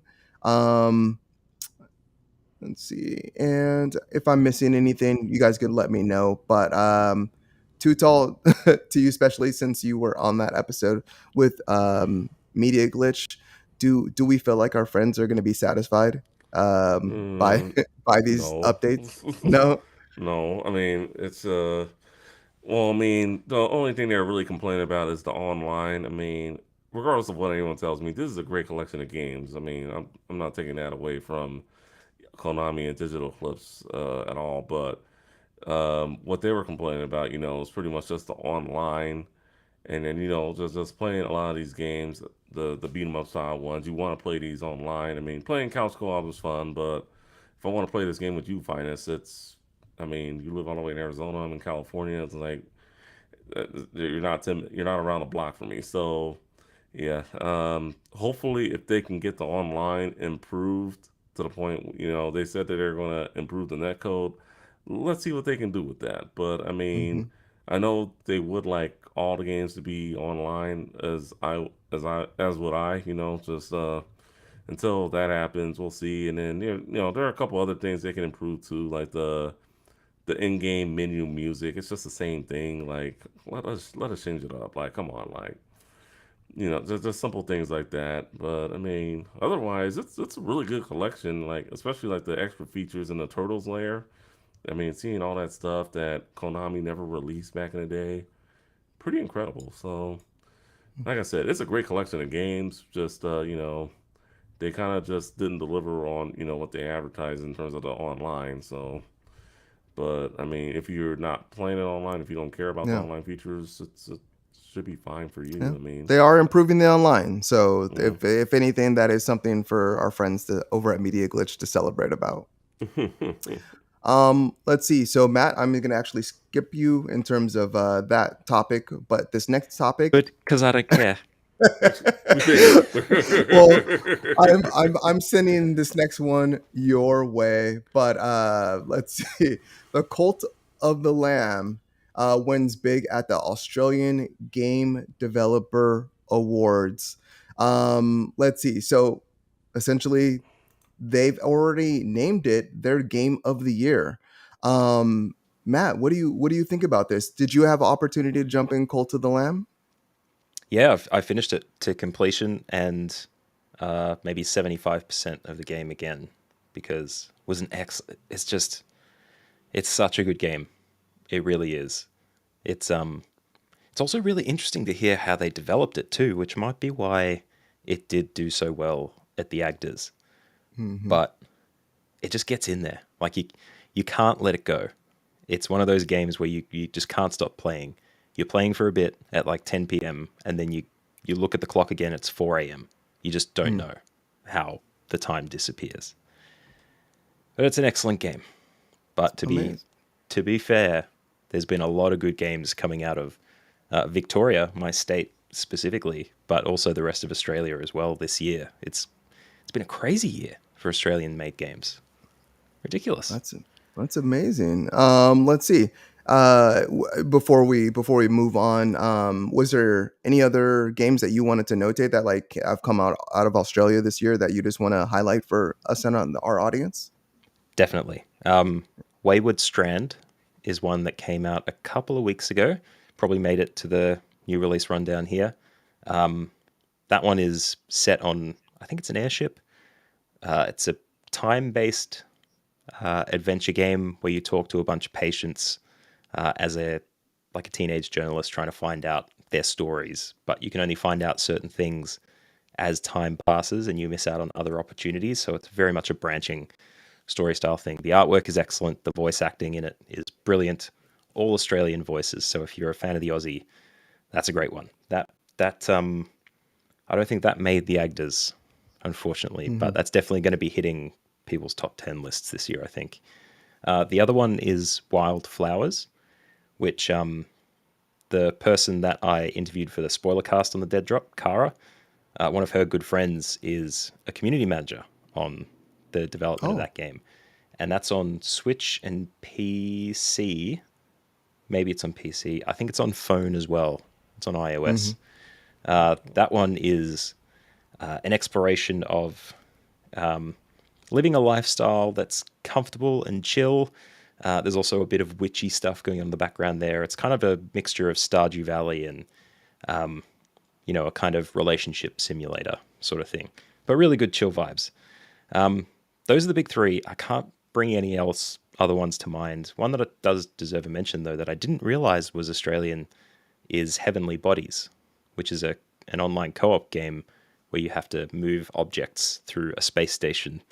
And that got an award at the Agdas actually for excellence in sound design, which is really cool. Look, I want to talk about Australian dev so much. The Forgotten City last year, Yeah. that one Australian developed, that has been getting number ones all over the place since. it's a good time to be in We're Australia. gonna And we're gonna have to write these down and put these in the game in the show notes. So for people to explore, absolutely, yeah, chuck them in. yeah. And it's currently Games Week in Melbourne, and Mhm. PAX Australia is actually wrapping up today, I think. Oh, right on. So there's lots of great stuff. If you visit during Melbourne Games Week, you're going to get a lot of value out of that for sure. Awesome. But And yeah, before we wrap up this particular topic, since we are short on time, just also want to notate that this game, Cult of the Lamb, also won awards in excellence in gameplay, excellence in music, and excellence in art. So just some notable things there. And this other game is dear to my heart.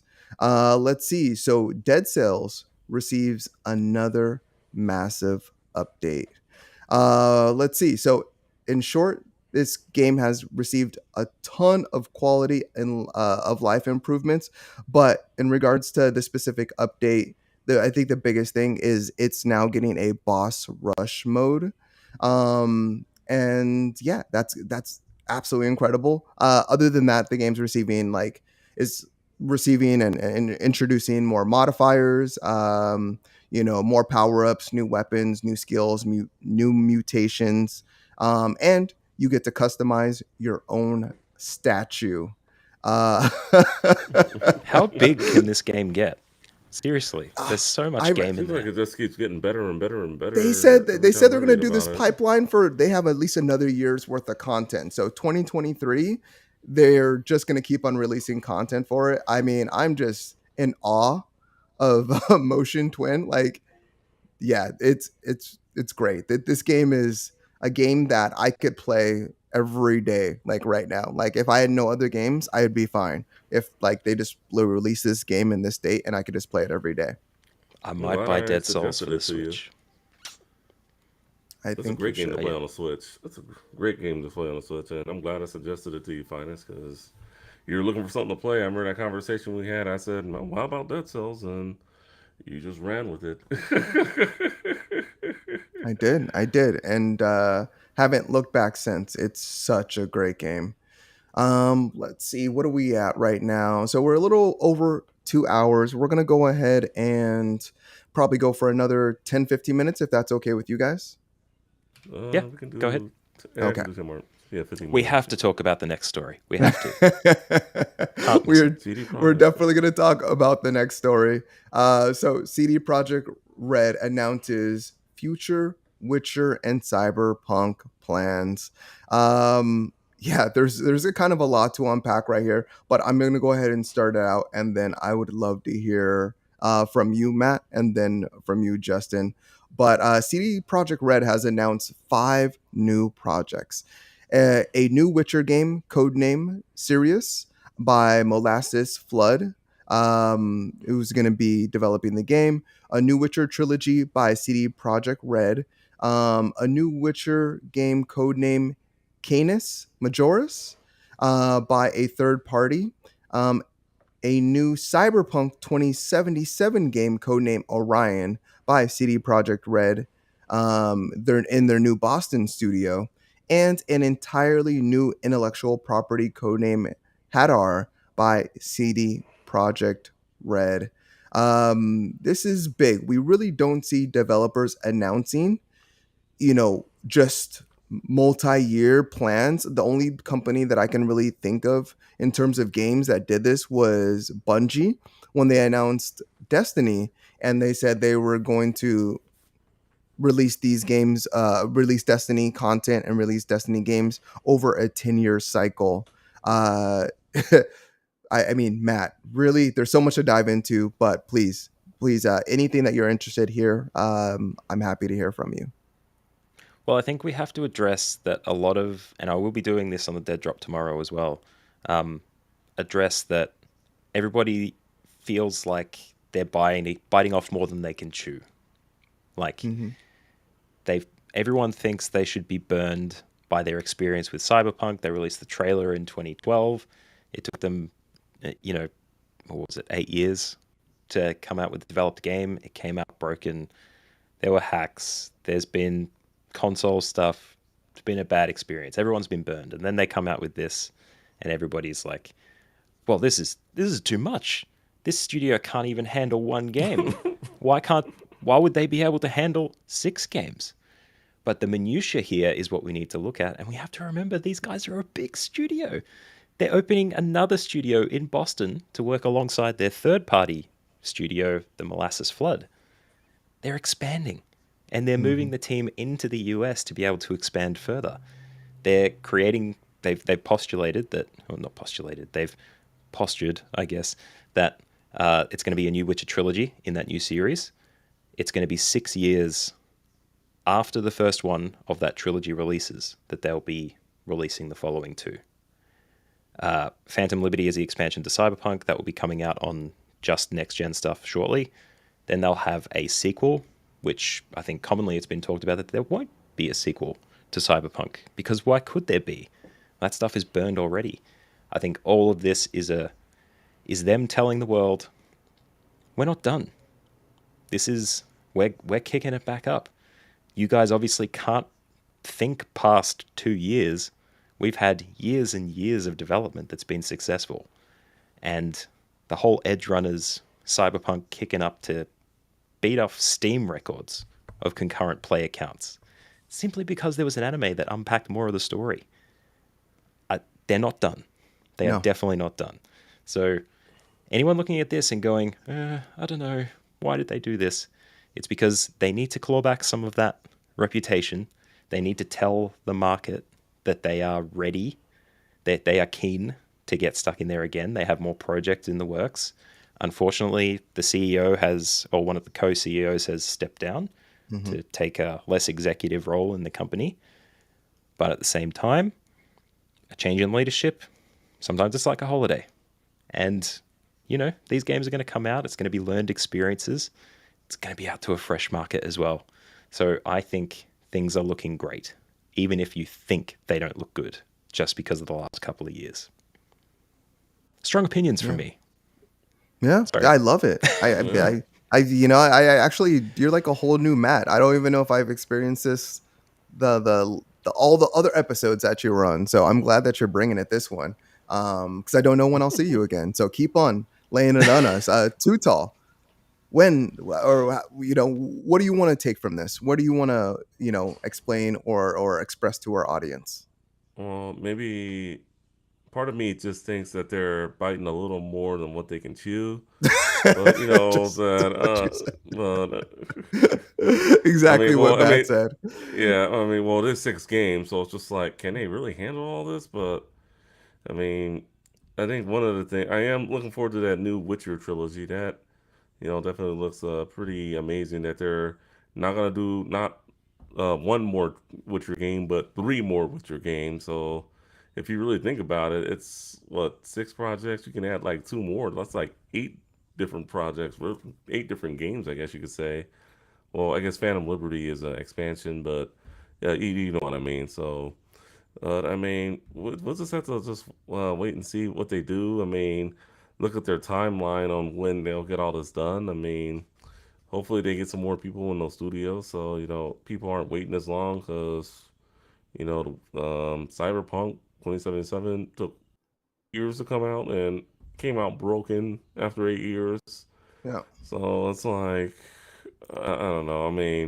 They've rebounded, but I know they don't want to have any more mishaps like they've been having, um, like they had with that game again. So that I think part of them they do want to redeem themselves. Like hey, we're a developer. We can put out some great games, and don't forget about us. But I think the big thing here that I'm getting out of this is the new Witcher trilogy. I think that's gonna make or break them at the end of the day. Yeah. Really? So, Yeah, I think Justin. so. Yeah. So, I was saying Matt was asking you a question. I'm really trying hard not to start a debate here because we're allowed to have our own opinions. Yeah. So You go, Finest. I didn't hear you. First of all, I'm going to say, and then I'm saying this to everyone that listens to this podcast and listens to other podcasts or just listens to video games. This isn't CD Projekt Red making 6 games. This is CD Projekt Red. They are making 3 games, They're expanding their studio. They're going to have a new studio. The one in Boston that they've already spoke to. That is going to be a full studio working on very much a first party big game.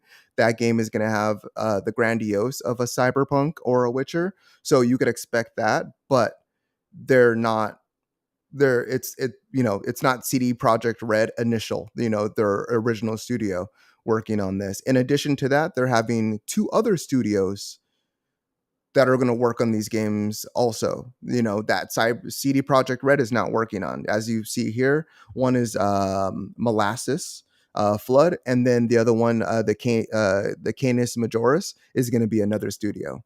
And then you include the Boston studio taking on is that Phantom Liberty, I believe, that they're doing. And I think they're then finishing that off and then jumping onto the sequel to Cyberpunk. I think that's what they've okay. said. Okay, yeah. So essentially, there's four studios here. If you think about it, working on 6 games. I don't think we're gonna see what we saw from Cyberpunk. One, because I think they learned their lesson. At the time of Cyberpunk releasing, their shares were selling for about $30 a share. At this current time, they're selling for about a little under $6. So that's one aspect. This game, Cyberpunk, sold still over 20 million units, which is still a success. Them delaying their roadmaps, the negative publicity that they got, their shares dropping and investors losing all that money. I think money talks. They learned their lessons, so we're not going to see the same issues that we saw there. I don't think they're going to release a broken game and lose any more goodwill, because they've already experienced that. And I feel like any smart company that wants to continue being successful is going to really learn and just make sure that they handle everything appropriately. But Cyberpunk was also on their own engine. So they built their own engine from the ground up, which I think led to a longer development cycle. They have now announced that they switched over to Unreal 5. So in terms of things breaking, assets, support, and things of that nature, they have Unreal to support them throughout that entire development process, to where they're not going to have to worry about all of those different things. In terms of feature sets, Unreal has been a leading engine and engine developer for years now, and a good portion of the industry uses their development kits to make their games, because it's so seamless, so easy. And right now, Unreal 5 is looking like it's going to really dominate the market. We're seeing more and more developers saying that they're going to develop their games on their systems, because it's just a more seamless process. It's so much easier. Even porting their existing games that they've been working on other kits, it's very easy, like almost a drag and drop, in terms of course it's not that easy, but it's that easy for them to bring their games over and then enhance their games. And we've seen this a lot of on the demos that we've seen. We saw it in the Matrix demo, but people have consistently will put out Spider-Man demos, Superman demos, and all these other tech demos on the Unreal 5 engine on YouTube. And they're developing these things in a matter of weeks and months. So don't think we're going to see any of those issues now that CD Projekt Red has switched over, that they've learned their lessons, and now that they're expanding their studio and their assets. Guys, is there anything you guys want to touch on right there before we move on to our next topic? I think they announced a partnership with Epic Games with regards to using the Unreal Engine. So I think that's going to be like a very tight relationship. They're definitely going to be able to leverage that engine for all it's worth, I think. Yeah, I can't wait to see the final product, though, that they're going to be using Unreal 5. So, we've seen images of that, video of that earlier this year. So, I mean, they can definitely make some good things happen with that. So I can't wait to see the final product. Yeah, same here. All right. So last topic before we do the release rundown. And we're not going to dig into this one. But we're just going to highlight it real quickly. Overwatch 2 dropped this week, and it dropped with a bang, more or less. It's been suffering a lot of DDoS attacks. It's being review bombed. People have not been able to play the game since release. It's experiencing just a lot of server issues, mostly, well, speculatively because of the DDoS attacks. Guys, have either one of you been able to hop into Overwatch? Are you excited to jump into Overwatch, or do you even care?